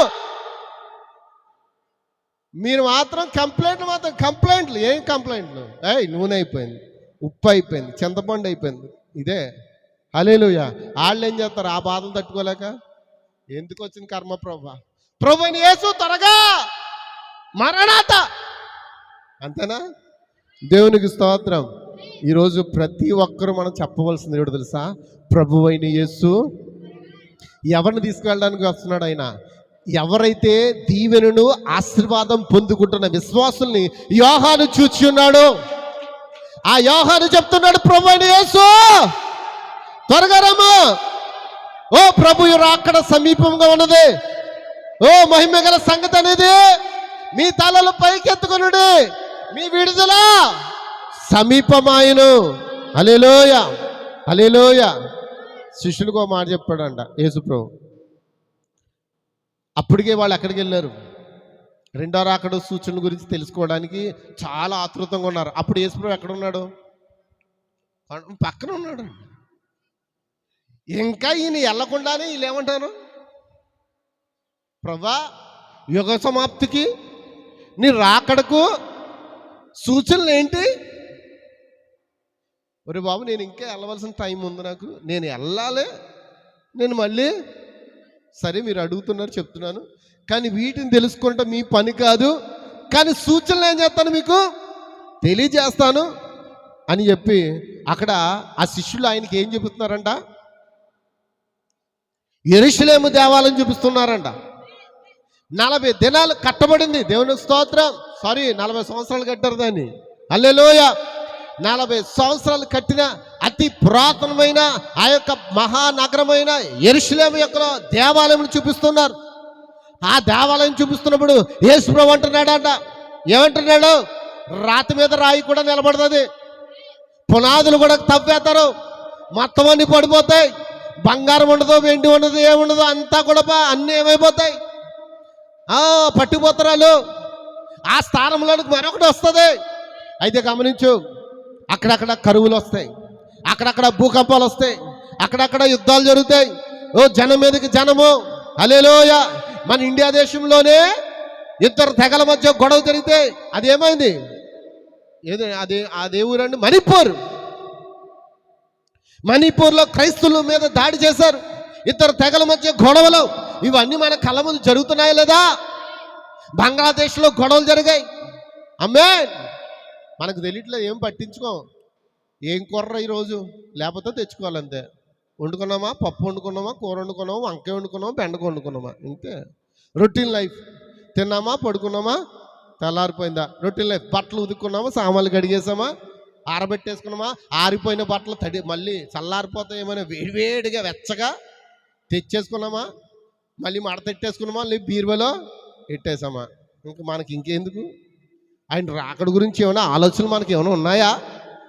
ఆయన రాకడ గురించి మన ఆలోచనలు ఏమైనా ఉన్నాయా? హల్లెలూయా. నువ్వు రాకడ గురించి ఆలోచించు, దేవుడు నీ పరిస్థితుల గురించి ఆలోచిస్తాడు. మొదట ఆయన నీతిని, ఆయన రాజ్యాన్ని వెతుకుని అప్పుడు మీకేం కావాలో దేవుడు సమస్తము సమకూరుస్తాడు. మీ బిడ్డల పెళ్ళిళ్ళు అవ్వట్లేదా? వాటిని కూడా ఆయన సమకూర్చే దేవుడై ఉన్నాడు. మీకు ఉద్యోగాలు లేవని బాధపడుతున్నారా? అయితే దేవుని అడుగుడే. మొదట ఆయన నీతిని, ఆయన రాజ్యాన్ని వెతకండి, అప్పుడు మీకేం కావాలో దేవుడు సమస్తము సమకూరుస్తాడు. అయితే రెండవ రాకడ ఏంటి? మనం ఏదైతే పోగొట్టుకున్నామో దాన్ని తిరిగి సంపాదించుకుంటే రెండవ రాకడ గురించి నువ్వు ఆలోచిస్తున్నావంటే, రెండవ రాకడలో ఎత్తబడాలంటే ముందు నువ్వేం చేయాలి? అది చేయకుండా వెళ్ళిపోతాం. రెండో రాకడ అయిపోయిందా, వచ్చిందా, వస్తుందా, రాబోతుందా? ఇది కాదు మనకు కావాల్సింది. ఏంటి? అసలు రెండవ రాకడలో మనం వెళ్తామా? ఆ రాకడలో నన్ను తీసుకుంటాడా? నేను దీవించబడిన కుమారుడేనా? ఆయన హస్తం నా మీద ఉందా? ఆయన సన్నిధి నాకు కూడా ఉందా? మోషే అంటాడు, ఎక్కడికి వెళ్ళినా ప్రభువా నీ సన్నిధి నాకు కూడా పంపించు ప్రభువా, రాని ఎడల నేను ఎక్కడికి వెళ్ళను. దేవునికి స్తోత్రం. యెహోషువ, కాలేబులు అంటున్నారు, ప్రభువా నీ ధైర్యం మాకు కావాలి, నీ బలము మాకు కావాలి, నీ ఆలోచన మాకు కావాలి, మమ్మల్ని నడిపించు దైవము నీవే. మోషేకు తోడుగున్న దేవుడు మాకు తోడుగున్నామని నమ్ముతున్నాం ప్రభువా. ఈరోజు ఈ కాలపు ఏలియాకు తోడుగున్న అదే దేవుడు సంగమా నీకు నాకు తోడుగా ఉన్నాడు ఆయన. దేవునికి స్తోత్రం. ఎంతమంది ఆమేన్ అంటున్నారు? ఎంతమంది ఆశిస్తున్నారు? ఎంతమంది సంతోషిస్తున్నారు? అందుకని అంటున్నాడు శిష్యులతో, మీరు చూస్తున్నారు కదా, ఈ యెరూషలేము దేవాలయం చూస్తున్నారు కదా, ఈ బంగారు పట్టణాన్ని చూస్తున్నారుగా, రాతి మీద రాయిగా నిలబడకుండా పడద్రోయబడినని మీతో నిత్యంగా చెప్పుచున్నా అని చెప్పాడు. దేవునికి స్తోత్రం. హల్లెలూయా. ఈ వర్తమానంలో చెప్తున్నాడు, యేసు యొక్క సేవకులు లేకపోతే ఆయన శిష్యులు పట్టణమందలి యెరూషలేములో దేవాలయం గురించి చూపుతున్నారు. అతి పరిశుద్ధ స్థలములో దేవుని యొక్క షకీన మహిమ అక్కడ అగ్గిపించును. నిజమేనా? దేవునికి స్తోత్రం. అట్టి ఘనమైన ఆలయం అది. ఎంత అందంగా అక్కడ రాళ్ళు అమర్చబడి ఉన్నాయి. ఏ విధముగా ఈ రాళ్ళు ప్రపంచంలో పలు స్థలాల్లో చెక్కబడి ఒక స్థలానికి వచ్చుటకై దేవుని యొక్క ఘనమైన ఆలోచన నిర్ణయించబడింది. ఆయనకు వారు తెలియజేశారు, చెప్తున్నారంట. ఈయనకు తెలియదు మరి యేసయ్యకి దాని గురించి అస్సలేమి. ఇది ఎలా కట్టారో తెలుసా? ఒక్కొక్క రాయి ఒక దేశంలో చెక్కి ఇక్కడ పెట్టి అన్నీ అమర్చారు అని చెప్తుంటే ఆయన అంటున్నారంట, అవి నిలబెట్టిన 40 సంవత్సరాల్లో రంపంపు కోత కూడా లేదు. ఏంటంట? రంపంపు కోత శబ్దం కానీ శుద్ధి దెబ్బ కూడా లేదు. అంటే అవన్నీ ఎక్కడ చెక్కబడ్డాయి తెలుసండి? ఈ వర్తమానం అమెరికా దేశంలో ఇక్కడ ఎలా ప్రకటించుకున్నట్లుగానే ఇక్కడ మిమ్మల్ని చెక్కుతున్నట్లుగానే సేమ్ అక్కడ కూడా అక్కడే అలా చెక్కబడుతున్నాను. రంపం శబ్దాలు, కోత శబ్దాలు అన్నీ ఇక్కడే. నిజమేనా? చెప్పరా? సుత్తి దెబ్బలు ఎక్కడ? నా వాక్యము సుత్తి వంటిది. సుత్తి అంటే ఏంటి? బండలు బద్దలు చేసే ఏ బండ? ఇక్కడ చాలా బండలు ఉన్నాయి. రాతి బండలు సైతం బద్దలు కొట్టే సుత్తి వంటిది ఆయన. హల్లెలూయా! నా వాక్యము సుత్తి వంటిది కాదా? నా వాక్యము కంసాలు వంటి అగ్ని వంటిది కాదా? నా వాక్యము చాకల వాణి సొప్పు వంటిది కాదా? దేవుని మహిమ కలుగును గాక. ఇక్కడ ఏ వాక్యము ద్వారా విశ్వాసం చెక్కుతుందో అదే వాక్యము ఆఫ్రికా దేశంలో చెక్కుతుంది, అదే వాక్యము అమెరికా దేశంలో చెక్కుతుంది, అదే వాక్యము ఇజ్రాయెల్ దేశంలో, అదే వాక్యము జపాన్లో, అదే వాక్యము చైనాలో, అదే వాక్యము పాకిస్తాన్లో, ప్రతి దేశంలో ఆయన వధువును చెక్కుతూ ఉంది. ఎందుకు? ఆయనకు ఒక వధువు కావాలి, ఆయనకు ఒక ఇల్లు కావాలి, ఆయన నివసించడానికి ఒక ఇల్లు కావాలి. ఆ యొక్క భౌతిక సంబంధమైన రాళ్ళను చెక్కడానికి రంపాలని సుత్తుల్ని వాడలేదండి. ఆ దేశాల్లో చెక్కబడి వచ్చాయి. యెరూషలేములో నెమ్మదిగా ఒకదాని మీద ఒకటి అమర్చబడ్డాయి. దేవునికి స్తోత్రం. ఈరోజు మనం కూడా ఒక్కొక్క దేశంలో లేదా ఒక్కొక్క పట్టణంలో, ఒక్కొక్క ఊర్లో, ఒక్కొక్క చోట మనం చెక్కబడి చివరికి ఆయనకి వధువుగా ఒక పరిపూర్ణ మనం స్వరూపంగా మనం కట్టబడుతున్నాం. హల్లెలూయా, హల్లెలూయా. మరియు ఏ విధంగా దేవుడు స్వరూపు ఆ యొక్క దేవాలయంలో ప్రత్యక్ష గుడారం కట్టబడింది. ఆ ప్రత్యక్ష గుడారంలో అతి పరిశుద్ధ స్థలములో ఆ యొక్క కరుణా బలిపీఠం మీద కెరూబుల మధ్యకు ఆయన షెక్కిన మేఘం దింపి ఉన్నాడు. హల్లెలూయా. ఈ మహోన్నతమైన మందిరం పైన వారికి ఎటువంటి గొప్ప నిరీక్షణ ఉన్నదో దాన్ని ఆయనకు వారు చెప్పారు. ఆయన అంటున్నాడు, అయితే ఇవన్నీ చూడద్దు అంటున్నాడు. ఏమంటున్నాడు? ఎంత అందమైన అయినా ఈ కట్టడాలు మీరు చూడొద్దు. యేసు వార్త ఏం చెప్తున్నాడు? దీన్ని చూడొద్దు. అది పరిశుద్ధ స్థలమైనప్పటికీ అది మంచి స్థలమే. హల్లెలూయా. పెద్ద పెద్ద నివాసాలు కట్టారు, పెద్ద పెద్ద గోపురాలు కట్టారు, సంఘాలు కట్టారు. హల్లెలూయా. వాటి వైపు చూడొద్దు. ప్రభు నివాసముండు గృహముకు ఒక స్థలం ఉంది, అదే ఆయన ఆరాధించు స్థలం. ఇవి చూడొద్దు. దీనికంటే ఎంతో ఘనమైనది నేను నీకు చెప్పవలసినది. ఎందుకనగా ఒక సమయం రాబోతుందని యేసు చెప్పాడు. రాతి మీద రాయి ఒకటైనా ఇక్కడ నిలిచి ఉండదని చెప్పాడు. దేవునికి స్తోత్రం. భౌతిక దేహం మనం ఎంత జాగ్రత్తగా కాపాడుకున్నప్పటికీ ఏ దేహం భౌతికమైన దేహం ఎక్కడుంది? భౌతిక దేహం ఎక్కడుంది? బెన్నుబాబు ఇలాగా ఎక్కడ ఆలోచిస్తున్నా? భౌతిక దేహం ఎక్కడుంది? ఏది భౌతిక దేహం? ఏది ఏముందండి? భౌతిక దేహాలు ఉన్నాయా? ఇక్కడ కొంతమంది అలా ఉండదు తెలుసండి. బాడీలు ఎక్కడ ఉన్నాయి, మనసులు మాత్రం ఎక్కడ ఉంది. జాగ్రత్త సుమి. ఆడెవడన్నా వచ్చి గ్యాల వేసులు లాక్కెళ్ళిపోయాడు అనుకోండి మీ మనసుని, మళ్ళీ మేము ఇక్కడ నుండి తీసుకెళ్ళి ఎక్కడ తీసుకెళ్ళిపోవాలి? డైరెక్ట్గా చెప్పండి, ఎక్కడ తీసుకెళ్ళాలి? అమ్మా హాస్పిటల్కి తీసుకెళ్ళిన పని అవ్వదు. ఇంకా మీ ఆత్మలో ఎప్పుడైతే గ్యాల వేసి లాగేసాడో మిమ్మల్ని ఎక్కడ తీసుకెళ్ళాలి? పరదేశులము ప్రియులారా మన పొరమిది కాదిప్పుడు, నిజముగా పొరమిది కాదిప్పుడు, వచ్చితే మిచ్చటికి ఒట్టి చేతులతో తెచ్చింది ఏదియులేదు గదా, తెచ్చింది ఏదియులేదు గదా. అంతేనా? మీ భౌతిక శరీరాలు ఎక్కడ ఉన్నాయి, కానీ మీ ఆత్మలు ఎక్కడ ఉన్నాయి?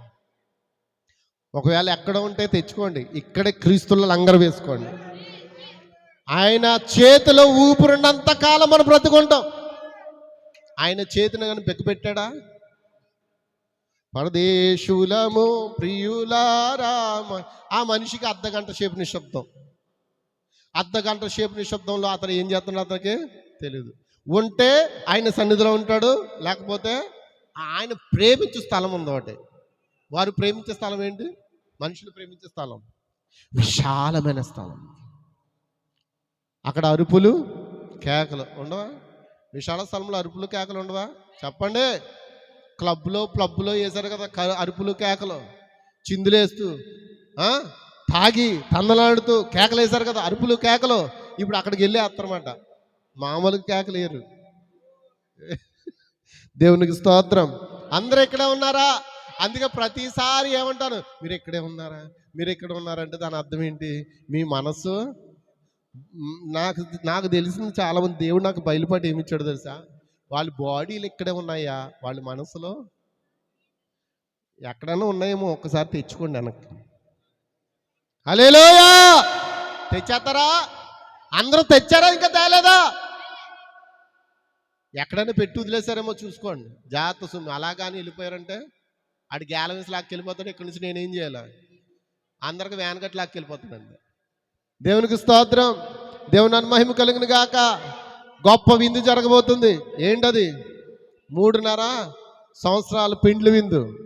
అదే మనకి ఆఖరి విందు. దేవునికి స్తోత్రం. హల్లెలూయా. మరి ఇక్కడ కూడా జరుగుతుంది. అప్పుడు ఏమిందు? ఏమిందు? మా ఊళ్ళకి కనబట్టలేదు. ఇక మేము ఏం చేస్తామంటే కూటం పెట్టేసుకుంటాం. ఏం కూటం?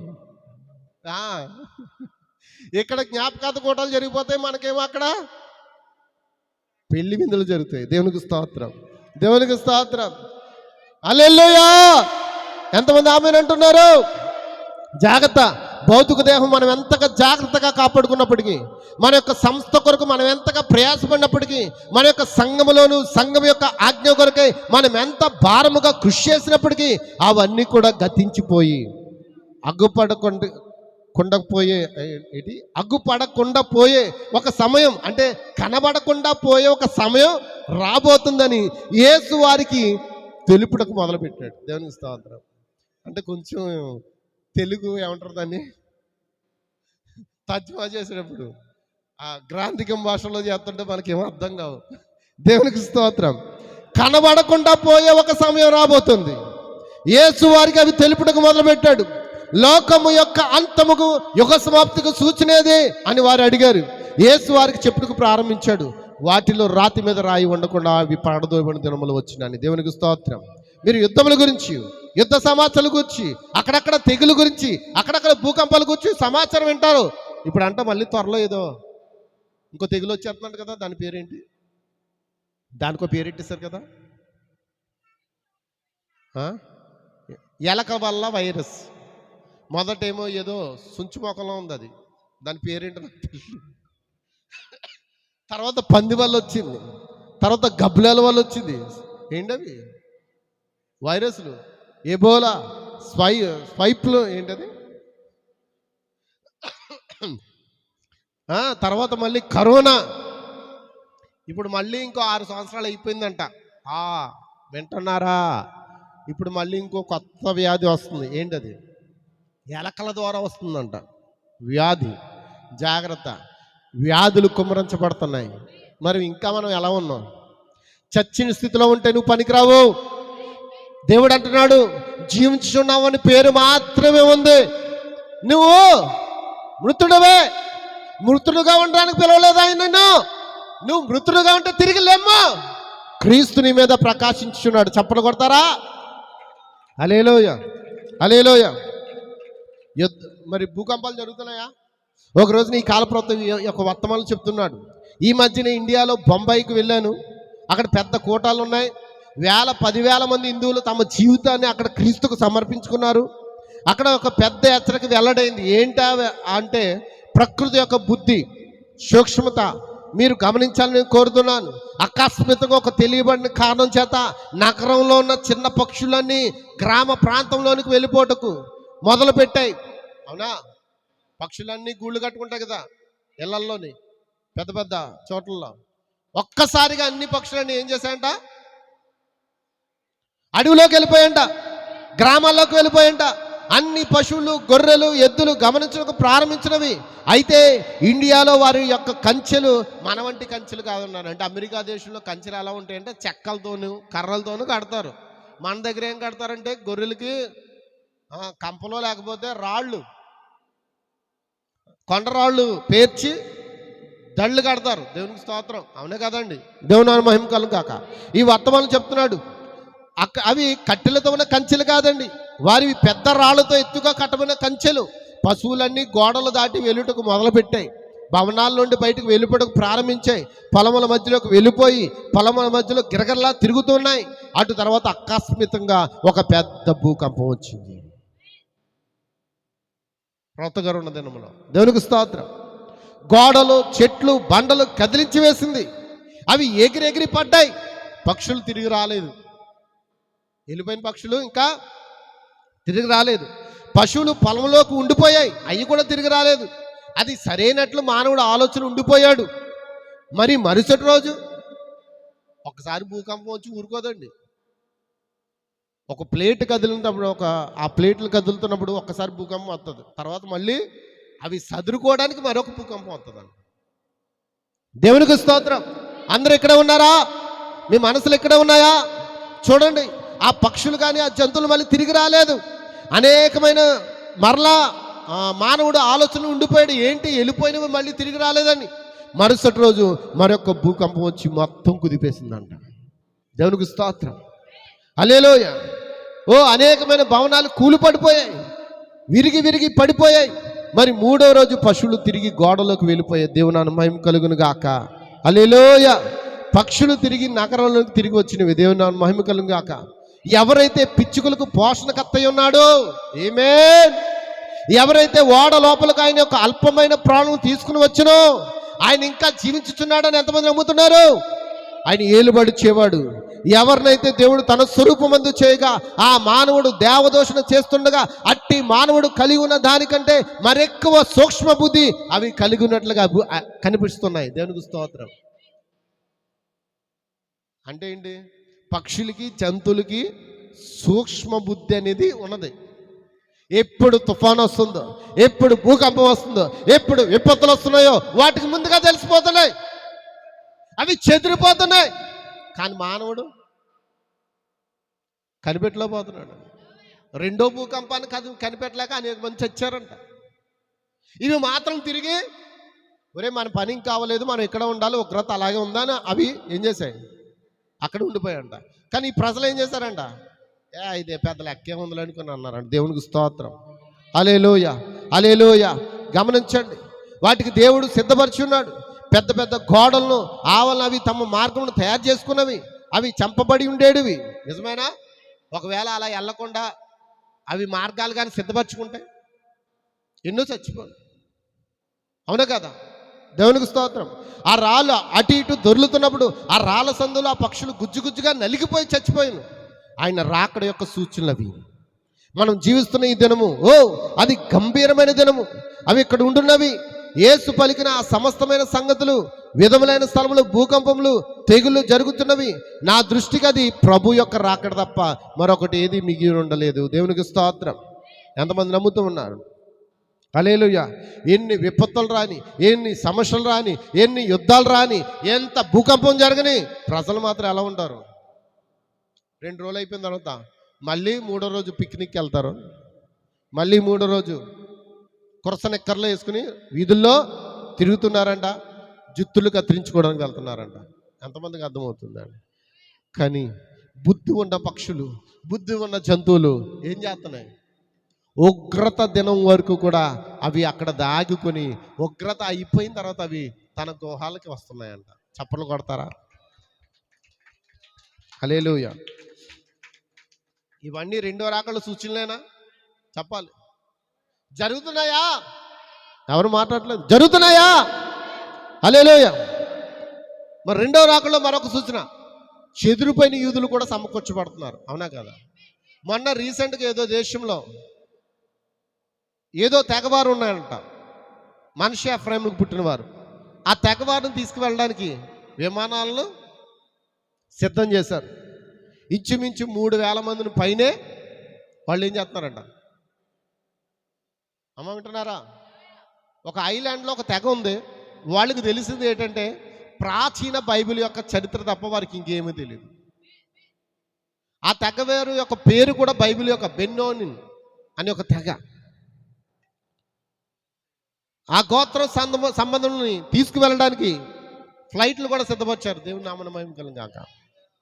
ఇవి రెండో రాకడలో జరిగే సంఘటనలను ఎంతమంది గుర్తిస్తున్నారు చెప్పచ్చా? ముందుకెళ్దామా? అందరూ ఇక్కడ ఉన్నారా? ఇక్కడ ఉన్నారా? మనసులు ఎక్కడ ఉన్నాయా? మీ మైండ్లు ఎక్కడ ఉన్నాయా? మీ దృష్టికి ఇటువైపే ఉందా?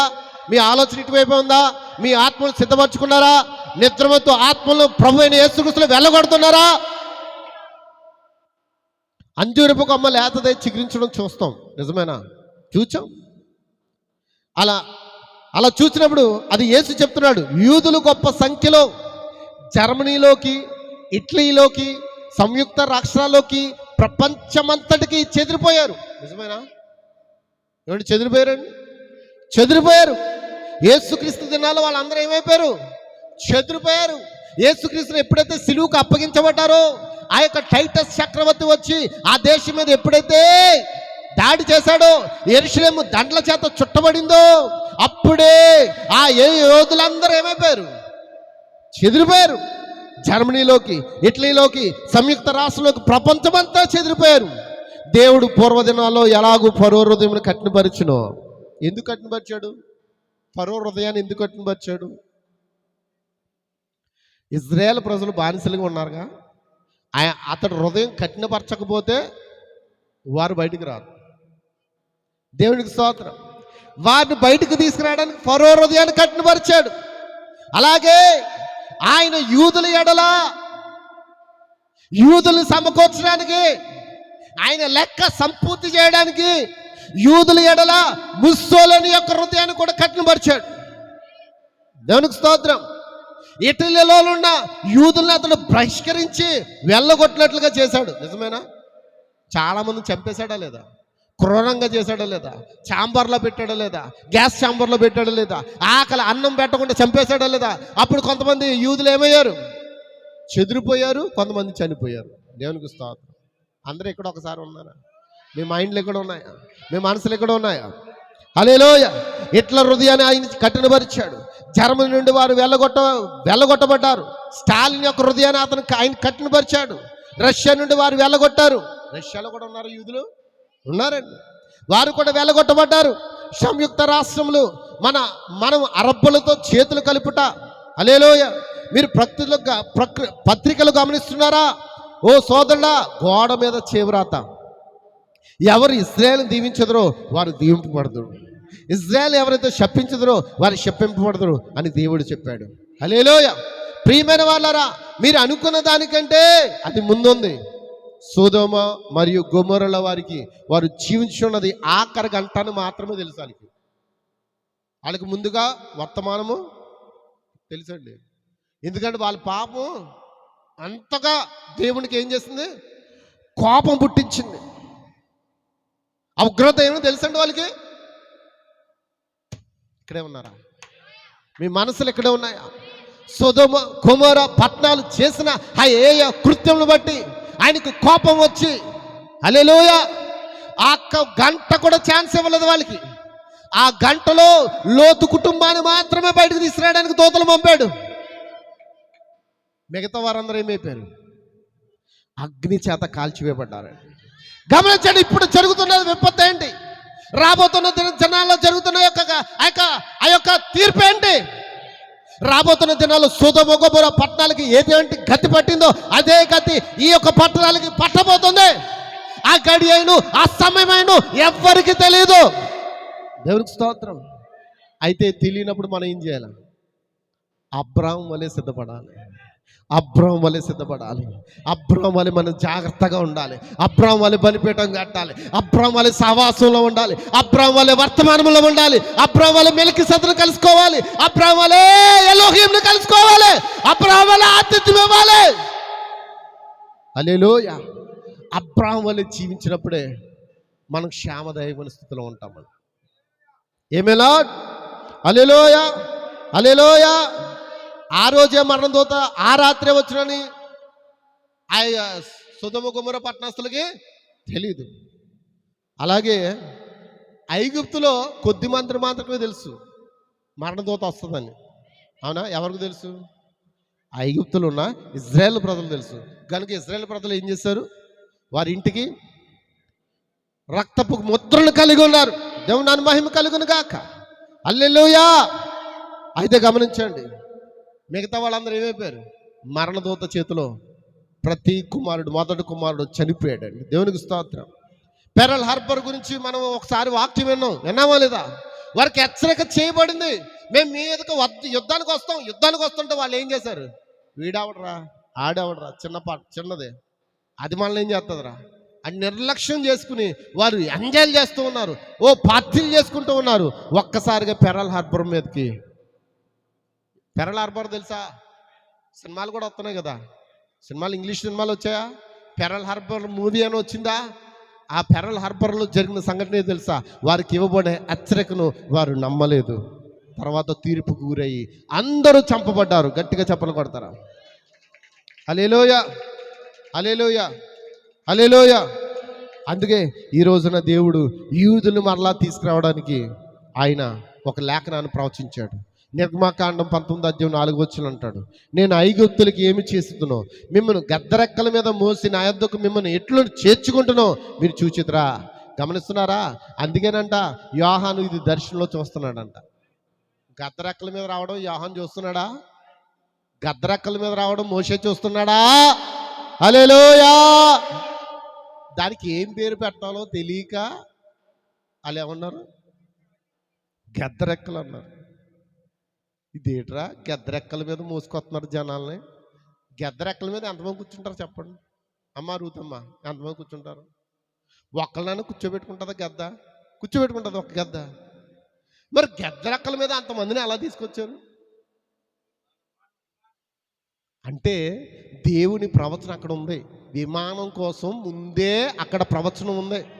ఆ విమానం మీద వారు తీసుకురాబడతారని, విమానాలు పంపబడతాయని, యూదులు సమకూర్చబడతారని ఆ విమానాలు ముందే దేవుడు చూపించాడు వారికి. ఎస్కేల్ చూచాడు, దానియేలు చూచాడు, మోషే చూచాడు, ప్రకటనలో యోహాను కూడా చూస్తూ ఉన్నాడు. దేవునికి స్తోత్రం. ఇప్పుడు మనం కల్లారగా వాళ్ళు దర్శనంలో చూశారు, మనం ఏం చేస్తున్నాం? టీవీలో చూస్తున్నాం, మొబైల్లో చూస్తున్నాం, నేరుగా నేను ఫ్లైట్ కూడా ఎక్కాను కదా. దేవునికి స్తోత్రం, దేవునికి స్తోత్రం. హల్లెలూయా. ఆ పక్షిరాజు రెక్కల మీద ఆయన కొనిపోవున్నట్లుగా మానవుని యొక్క జ్ఞానం పక్షిరాజుల మీద, ఆ భూమి మీద అలా సగం ఆకాశంలో ఏం చేస్తున్నారు? తీసుకెళ్ళిపోతున్నారు. దేవునికి స్తోత్రం. విమానాలు ప్రమాదాలు కూడా జరిగేలేయా, కానీ నా యేసయ్య విమానం ప్రమాదం జరగదండి. అది నేరుగా నేను ఎక్కడ తీసుకెళ్తుంది? ఆయన యొక్క ఉన్నత స్థలంలోకి తీసుకువెళ్తుందండి. దేవునికి స్తోత్రం. దేవుని మహిమ కలుగును గాక. హల్లెలూయా. అయితే ఈ దినమున నువ్వు మందిరానికి ఎందుకు రావాలి? నేను ముగింపులోకి వెళ్తున్నాను, చాలా మెసేజ్ ఉంది. ఎందుకు రావాలి? హల్లెలూయా. ఒక ఆసనమునో లేదా ఒక కుర్చీనో ఆక్రమించుకోవడానికి రావడం కాదన్నాడు ప్రవక్త. ఏమంటండి? ఆ తెలుగులో వాళ్ళు రాశారు, ఆసనమును ఆక్రమించుకున్నట్టు అంటే ఏంటండి? ఆసనం అంటే అండి, మనం అది అనుకున్న దానికంటే చివరి దశలో ఉన్నాం. ఒక ఆసనము ఆక్రమించుకున్నట్టుకో మన ఆలయానికి రాలేదు. ఒక మంచి ప్రసంగమును వినడానికి మన ఆలయానికి రాలేదు. గుడ్ ప్రీచింగ్ అంటే ఏంటి? మంచి ప్రసంగం. ఏంటి మంచి ప్రసంగం? దేవుడు నిన్ను దీవించును గాక. నువ్వేం చేసినా దేవుడు నిన్ను దీవించును గాక. నువ్వు ఎలా ఉన్నా దేవుడు నిన్ను. ఇది గుడ్ ప్రీచింగ్. ఈ గుడ్ ప్రీచింగ్ వల్ల నీకు ఎటువంటి ఉపయోగం అనేది? నేను దీవిస్తాను, కానీ ఎవరు దీవించబడతారు? అందరూ కాదండి. అన్నాడు, నేను ఎవరినైతే మహిమపరచదునో వారినే మహిమపరచదును, నేను ఎవరిని దీవించదునో వారినే దీవించదును. దేవునికి స్తోత్రం. ఎవరికి నేను ఏమి ఇవ్వాలనుకుంటానో అవే ఇవ్వగలను. అది ముందు నిర్ణయం. నాకు ఆశ ఉంది, పెద్ద చర్చి కట్టేలేను. మరి పెద్ద ఇల్లు కట్టుకోవాలని లేదు. మరి నాకు పెద్ద చర్చి కట్టాలి, చిన్న గది ఉండాలి. నాకు ఆశ ఉంది. మరి దేవుడు తీరుస్తాడా? ఆయన ఆలోచనలు ఉంటేనే తీరుస్తాడు. లేదనుకో దీంతోనే వెళ్ళిపోవాలి. దీంతోనే ఎక్కడికి వెళ్ళిపోవాలి? ఎక్కడికి వెళ్ళిపోవాలి? ఆయన రాజ్యంలోకి వెళ్ళిపోవాలి. దేవుని మహిమ కలుగును గాక. ఒక మంచి ప్రసంగాన్ని వినడానికి రాలేదండి. వాటి యొక్క స్థలాలు వాటికి ఉన్నాయి. అయితే దేవునికి మరియు మన ఆత్మల రక్షణ గురించి పరీక్ష చేసుకున్నటకు ఎక్కడ రావాలి అమ్మ? ఎక్కడికి రావాలి? మన ఆత్మలు పరీక్ష చేసుకోవడానికి ఇక్కడ రావాలి. మన ఆత్మల పరీక్ష ఏంటి? పరీక్ష దేవుడు నాతో ఉన్నాడా? దేవుడు నాతో మాట్లాడుతున్నాడా? మీకు ఎప్పుడు అనిపించట్లేదా? ఏమైపోయి నీ దర్శనాలు? ఏమైపోయి నీ కళలు? లేవనుకుంటా. అవన్నీ కలలుగానే మిగిలిపోయాయి. దర్శనాలు ఏమైపోయాయి? ఒకప్పుడు నువ్వు దర్శనం కలిగి ఉన్నావే, ఒకప్పుడు నువ్వు కళలు కలిగి ఉన్నావే, ఒకప్పుడు భాషను కలిగి ఉన్నావే, ఒకప్పుడు ఆత్మలు కలిగి ఉన్నావే, ఒకప్పుడు దేవుని గురించి ఆసక్తిని కలిగి ఉన్నావే. ఏమైపోయాయి ఇవన్నీ? ఏమైపోయాయి? దేవుడు పోగొట్టేశాడా? మరి ఎవరు పోగొట్టేసుకున్నారు? దేవుని నామమునకు మహిమ కలుగును గాక. మనం మంచి ప్రసంగం వినడానికి రాలేదండి, మంచి సంగీతాన్ని ఆలకించడానికి రాలేదు. వాటి యొక్క స్థలాలు వాటికి ఉన్నవే. అయితే దేవునికి మరియు రక్షణ గూర్చి పరీక్ష చేసుకున్నట్టుకు ఆలయానికి వచ్చడం మంచిది. ఆలయానికి రక్షణ దినము సమీపంగా ఉంది. దేవుని యొక్క కుమారుడైన యేసుక్రీస్తు దీనిని ఒక స్త్రీతో పోల్చి చెప్పాడు. ఇప్పుడు వచ్చాను వర్తమానంలోకి. 5 నిమిషాలు కంప్లీట్ అయిపోవాలి. ఇప్పుడు ఏ స్త్రీ? నానేమో పోగొట్టుకున్న స్త్రీ. ఏ స్త్రీ అండి? మన దగ్గర నేను అనుకోవడం, నాకు తెలిసి ఆ 10 నాణాల్లో కనీసం ఒక నాణం కూడా ఉందా లేదో నాకు డౌటే. చూద్దామా నాణాల కోసం? అమ్మాయి అందరు ఇక్కడ ఉన్నారా? మరి ఒకవేళ మీ హృదయాన్ని గాయపడితే నన్ను క్షమించండి, నేను గాయపరచట్లేదు. బైబిల్ అంటుంది నిజమైన స్నేహితుడు గాయపరుస్తాడు. ఎందుకు?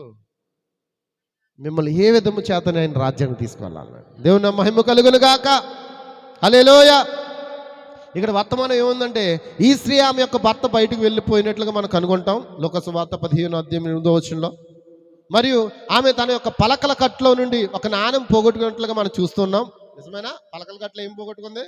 ఒక నాణెం పోగొట్టుకుంది. ఆ యొక్క దినాల్లో వారికి వివాహపు ఉంగరాలు లేవు. అమ్మ వింటున్నారా? ఇప్పుడు పెళ్లి కాని వాళ్ళు అందరూ కూడా ఉంగరాలు ఎట్టేసుకుంటారు. నేను అనుకున్నా నీకు పెళ్ళిళ్ళు చేయక్కర్లేదులే, వీళ్ళు పెళ్ళిళ్ళు అయిపోయి అనుకుంటున్నాను నేను. ఎందుకు మరి ఉంగరం దేనికండి? రాత్రి మా అబ్బాయి అన్నాను, ఒరే నీకు పెళ్లి చేయక్కర్లేదురా, నువ్వు ఆల్రెడీ ఉంగరం పెట్టుకుని తిరుగుతున్నావు కదా అన్నాను. నాకు చూపించు అన్నాడు. వాక్యం చదువుకున్నాను అప్పుడే. ఇది చదవరా అని చెప్పి చూపించాను అడిగి. గురించి చదివేటప్పుడు టైం అయిపోయేలా ఉందని నేను చదివి వినిపించాను.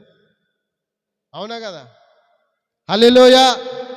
ఆడు ఉంగరం కొనుక్కున్నాడు ఎక్కడో వైజాగ్లో. కొనుక్కుంటే ఆ ఉంగరం ఎక్కడో పెట్టాడు. నేనేం చేశానంటే నా మెడిసిన్ బాక్స్లో పెట్టాను. దేవునికి స్తోత్రం. పెళ్ళికెత్తాను. హల్లెలూయా. ఎంతమంది అర్థం చేసుకుంటున్నారు? గమనించండి. సరే, వారికి వివాహ ఉంగరాలు లేవు. ఎప్పుడు ఆ దినాల్లో వివాహ ఉంగరాలు. కానీ ఇప్పుడు ఏంటి? పలకలు కట్టుకోమంటే కట్టుకుంటారా? మన ఆడవాళ్ళు ఏం చేస్తారు హిందూ సంప్రదాయంలో? పేర్లు కాసు అంటే ఏంటి? కాసులు పేరా? 10 కాసులు. 10 కాసులేనా అమ్మా? ఎన్ని కాసులమ్మా? అమ్మ చెప్పండి, కాసులు ఎన్ని ఉంటాయి? తెలీదా? కాసుల పేరు ఎవరికి లేదా? ఎవరికి లేదా కాసుల పేరు? ఎవరికి లేదంట. అప్పుడు ఇక్కడ ఉన్న వాళ్ళకి ఎవరికి లేవంటండి. దేవునికి స్తోత్రం. ఉంటే తెచ్చామంటారు పాస్టర్ గారు. మీ కాసుల పేరు నాకు ఏమొద్దు అని. దేవునికి స్తోత్రం. హల్లెలూయా. వారికి వివాహ ఉంగరాలు లేవు. పలకల కట్లు వారు ధరించడు. వారు ఆ పలకల కట్టే మన వాళ్ళకి ఏమొచ్చింది? మెడలో కట్టు. అవునా కదా? నిజమే కదా? దేవుని నామమునకు మహిమ కలుగును గాక. చూడండి, వారి తలపైన ధరించిరి.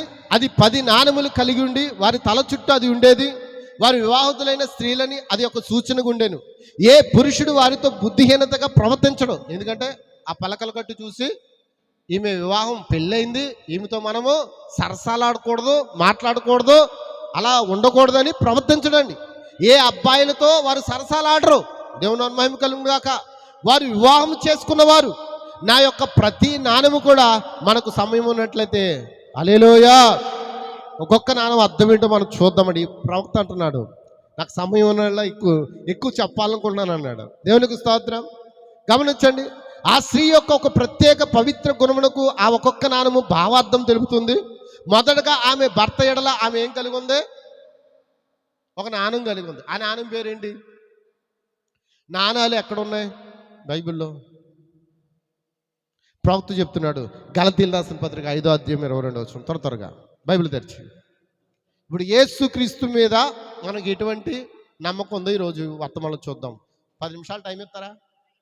వాక్యం వినాలని ఆసక్తి ఎంతమందికి ఉంది? హల్లెలూయా, దేవునికి స్తోత్రం. ముందుకు వెళ్దాం. తీసారా? అయితే ఆత్మఫలం ఏమనగా ప్రేమ. చాలండి. మొట్టమొదటి ఏంటండి? ఆమె భర్త పట్ల ఆమె ఏం కలిగి ఉంది? యేసుక్రీస్తు పట్ల నువ్వేం కలిగి ఉన్నావు? యేసుక్రీస్తు పట్ల నువ్వేం కలిగి ఉన్నావు? గట్టిగా, యేసుక్రీస్తు పట్ల నువ్వేం కలిగి ఉన్నావు? మరి ప్రేమ కలిగి ఉంటే నువ్వు ప్రతిదినం ఎక్కడ ఉంటావు?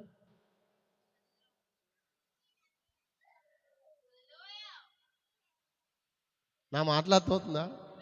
ప్రవక్త అంటున్నాడు, ప్రేమ కలుగున్న నువ్వు ఎక్కడ ఉంటున్నావు?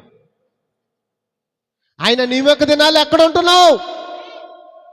దేవుని ప్రేమించువారు అనగా ఆయన సంకల్పం చొప్పున పిలవబడిన వారికి సమస్తము సమకూడి మేలు కొరకే. సమస్తము నీకు మేలు జరగట్లేదు, ఏమీ జరగట్లేదు. కారణం ఏంటి? ఆయన మీద నీకు ప్రేమ ఉంటే జరుగుతుంది. ప్రేమ లేకపోతే, ఓయ్ అమ్మలారా, తల్లులారా, చెల్లులారా, సహోదరులారా, అక్కలారా, వినండి. ఆయన మీద ప్రేమ. ప్రేమ అంటే ఏంటి? ఆయన సన్నిధి నిత్యం వెతుకుతుంది అన్నమాట. పాస్టర్ గారు ఈ మధ్యన కోటాలు కూడా సరిగ్గా అట్టట్లేదు అని అనుకుంటుంది ప్రేమ. కారణం ఏంటి? అడిగేస్తుంది, పాస్టర్ గారు కోట పెట్టండి, మా ఇంటికాడ కోట పెట్టండి, సహవాసం పెట్టండి. ఎందుకు? దేవుని మన ఇంటికి ఆహ్వానించుట. అందరు ఎక్కడ ఉన్నారా? చాలామంది ఆలోచన, కూట పెట్టామనుకో 2000 3000 ఎగిరిపోతాయి. ఎందుకురా? దాని బదులు మనకు కూడం అవసరం లేదులే మనకి. నేను అంటాను, 2000 3000 ఏం ఖర్చు పెట్టక్కర్లేదు. కనీసం దేవుని పేరిట వచ్చిన వాడికి ఎన్ని ఇవ్వాలమ్మా? ఎంత? ఒక గిన్నెడు చన్నీళ్ళు ఇస్తే దాని ప్రతిఫలం. మరి నీ దేవుని పేరిట నీ ఇంటికి రావాలంటే నువ్వు పిలవకుండా ఎలా వస్తాడు? పిలవకుండా ఎవరు వస్తారు? దేవునికి స్తోత్రం, హల్లెలూయా. ఇందాడ బ్రదర్ ప్రేమంగా సాక్ష్యం చెప్పారు, విన్నారా? ఇక్కడ ఎవరన్నా? మొన్న ఒక సహోదరికి ప్రార్థన చేయడానికి వెళ్ళాం. ఆమె అంతా ప్రార్థన చేసిన తర్వాత కూడా అంటుంది, ఆమె ఏమంటుంది తెలుసా? ఒరేయ్, వాళ్ళు భక్తులు కానీ వెళ్ళిపోతాను, వాళ్ళు కొడుకు వాళ్ళు భక్తులు కానీ వెళ్ళిపోతాను, వాళ్ళు వెళ్ళిపోతాను. పాపం ఆమెకి ఏం జరుగుతుంది ఆమెకి తెలియట్లేదు. ఎంతసేపు అరగంట సేపు అన్నా ప్రార్థన చేసి ఉంటాం. దేవునికి స్తోత్రం. ఆకలి లేదు, ఏమీ తినలేకపోతుంది, ఏమీ తాగలేకపోతుంది. దేవునికి స్తోత్రం, హల్లెలూయా. ఆమెకి ఎలా ఉండదు? మెడిసిన్ వేసుకోవట్లేదు, హాస్పిటల్కి రావట్లేదు. మెద్రాస్ అంతా తిప్పారు వాళ్ళ హాస్పిటల్కి. అక్కడ తిరిగి ఇంకా అక్కడ ఎవరి మాట వినట్లేదని ఊరు మారిస్తే పరిస్థితి బాగుంటుందని కొంతమంది చెప్తారు కదా. ఈవిడికి ఏదో పట్టుకుని ఉంటుంది, ఊరు మారితే పరిస్థితి మారుతుందని మెద్రాస్ నుండి కాకినాడ తీసుకొచ్చారు. కాకినాడ వాళ్ళ అల్లుడు ఇంట్లో ఉన్నారు. అల్లుడు గారు అయితే ఇక్కడ లేరు, వాళ్ళ తమ్ముడే దుబాయ్లో ఉన్నాడు. ఆ ఇల్లు ఖాళీగా ఉండమంటే అక్కడ ఉన్నారు. పాపం వచ్చిన దగ్గర నుంచి కూడా హాస్పిటల్కి రమ్మంటే రానంటుంది. వాళ్ళని కొట్టేస్తుంది, లేదా వాళ్ళు తిడుతుంది. ఇంకా ఇంకా ఆవిడ నోటికి వచ్చినట్టు మాట్లాడుతుంది. ఎవరన్నా దగ్గరికి వెళ్తే నువ్వు చంపడానికి వచ్చావా? దేవునికి స్తోత్రం, హల్లెలూయా. ఏం చేసాం? చిన్న వాక్యం చదివాం, అందరూ చేయి పట్టుకుని ప్రార్థన చేసాం. దేవునికి స్తోత్రం, హల్లెలూయా. నేను ఒకటే చెప్పాను, బ్రదర్ ఇప్పుడు ఆమె తీసుకోవద్దు కానీ సాయంకాలం గల ఆమె అన్నీ తీసుకుంటుందని చెప్పాడు. దేవునికి స్తోత్రం. వచ్చి ప్రార్థన చేసి వచ్చేస్తుంటే వెళ్ళిపోండి, ఇంకెందుకు అయిపోయింది, వెళ్ళిపోండి అంటున్నారు. ఇంకేం చేస్తారు? వద్దు మాకు వద్దు, మీ భక్తి వద్దు బాబోయ్. ఒరే వాళ్ళ అబ్బాయిని, ఒరే ఏంట్రా నువ్వు కూడా అందులోకి వెళ్ళిపోతావా అంటుంది. వాళ్ళకి తెలియదు ఇది జీవ మార్గం అని. చప్పలు కొడతారా? ఇది సత్య మార్గము, ఇది జీవ మార్గము. ప్రేమ, ఆయన ప్రేమ మనలో ఉంటే మనం ఆయన సన్నిధిని ఏం చేస్తాం? ప్రేమిస్తాం, వెతుకుతాం, ఆయన సహవాసాన్ని వెతుకుతాం. హల్లెలూయా, హల్లెలూయా. ఆత్మ ఫలములతో నింపబడుట ఆ స్త్రీ సంఘమునకు పోలిక అని మీరు తెలుసుకుంటారు. సంఘము క్రీస్తునకు ప్రదానం చేయబడిందని. నిజమేనా? ఆ ప్రదానం చేయబడిన భార్య ఎవరో? అది మనమేనా? కాబట్టి ఆమె ఏం కలిగి ఉంటుంది? ప్రేమ, సంతోషము, సమాధానము, దీర్ఘశాంతము, మంచితనము, సాత్వికము, ఆశానిగ్రహము, దీర్ఘశాంతము. నిజమేనా? సంఘంలో ధరించవలసిన పలకల గట్టు అదే సహోదర ప్రేమ, దయాలత్వము, సహనము, మంచితనము. ఇవన్నీ ఏంటి? ఆ పలకల గట్టులో ఉన్న గుణ లక్షణాలు అయి ఉన్నాయి. మరి ఇవన్నీ దేనికి కావాలి మనకి? అందరూ ఎక్కడ ఉన్నారా? ముగిస్తున్నాను. దేనికి కావాలి? దేవుని సంఘములో రెండో రాకడ కొరకు ఎదురు చూడాలంటే ఈ ఆత్మఫలము మనం కలిగి ఉండాలి. గట్టిగా గట్టిగా గమనించండి. ఆమె భర్త తిరిగి వచ్చే సమయం అయింది. అందులో ఆమె ఒక నాణాన్ని, మనం ఎన్ని నాణాలు పోగొట్టుకున్నాం? ఎన్ని నాణాలు మీ దగ్గర ఉన్నాయి? అక్కడ 9 నాణాలే ఉన్నాయి. 10వ నాణమే వాక్యమై ఉన్నది. దేవునికి స్తోత్రం. ప్రేమ, సంతోషము, సమాధానము, దీర్ఘశాంతము, దయాలత్వము, మంచితనము, విశ్వాసము, సాత్వికము, ఆశానిగ్రహము. నిజమేనా? హల్లెలూయా. 10వ వాక్యము. ఇందులో నువ్వు ఎన్ని నాణాలు కలిగి ఉన్నావు? అన్నీ ఉన్నాయా? ఉంటే నువ్వు ధన్యురాలువే. మరి పాట మాత్రం ఏం పడదు? ఓ వధువా నీవు ధన్యురాలవు, నవ వధువా నీకు ఎంత భాగ్యము, భూలోక పెండ్లి కుమార్తెను నిన్ను ప్రేమించాడే, పరలోక పెండ్లి కుమారుని పెండ్లాడగా వచ్చావే. నిజమేనా? పెండ్లాడగా రావాలన్నా, పెండ్లికి ఇవ్వబడాలన్నా 10 రకాల గుణాలు మనలో మరి ఎన్ని ఉన్నాయో ఎన్ని పోయాయో ఇంటికి వెళ్ళాక చెక్ చేసుకోండి. ఏం చేసుకోవాలి? చెక్ చేసుకోండి. ఏం చేసుకోవాలి? హల్లెలూయా. గట్టిగా చెప్తున్నాడు ఏంటి పాస్టర్ గారు? గొంతు నొక్కి పడేద్దారు అనుకుంటున్నారు కొంతమంది. నొక్కేసినా పర్లేదు, నేను మాత్రం చెప్పేది మాత్రం వదలను. దేవునికి స్తోత్రం. హల్లెలూయా. ఆమె భర్త తిరిగి వచ్చే సమయం ఉంది. అందులో ఒక నాణం ఊడిపోయినట్లుగా అతడు తెలుసుకున్నట్లయితే ఆమె వేశ్య గుర్తించబడుతుంది. దేవునికి స్తోత్రం. ప్రవక్త అంటున్నాడు, ఆమె అపవిత్రత చెందినట్లయితే, లేక ఏదో విధంగా ఆమె అపవిత్రాలు అయినట్లయితే, అది ప్రజలందరూ కంటబడినట్లయితే వారు ఆమెను ఏం చేస్తారు? యాజకుని యొద్దకి తీసుకువెళ్తారు. ఆమె ఆ విధంగా పట్టబడినని సాక్ష్యం తీసుకుని వస్తారు. మరియు ఆమె వివాహితురాలని యాజకుడు చూస్తాడు. ఆమె తప్పు చేసినందుకే ఆమె యొక్క పలకల కట్టులోని ఒక నాణాన్ని ఏం చేస్తాడు? తీసేస్తాడు అంటాడు. దేవునికి స్తోత్రం.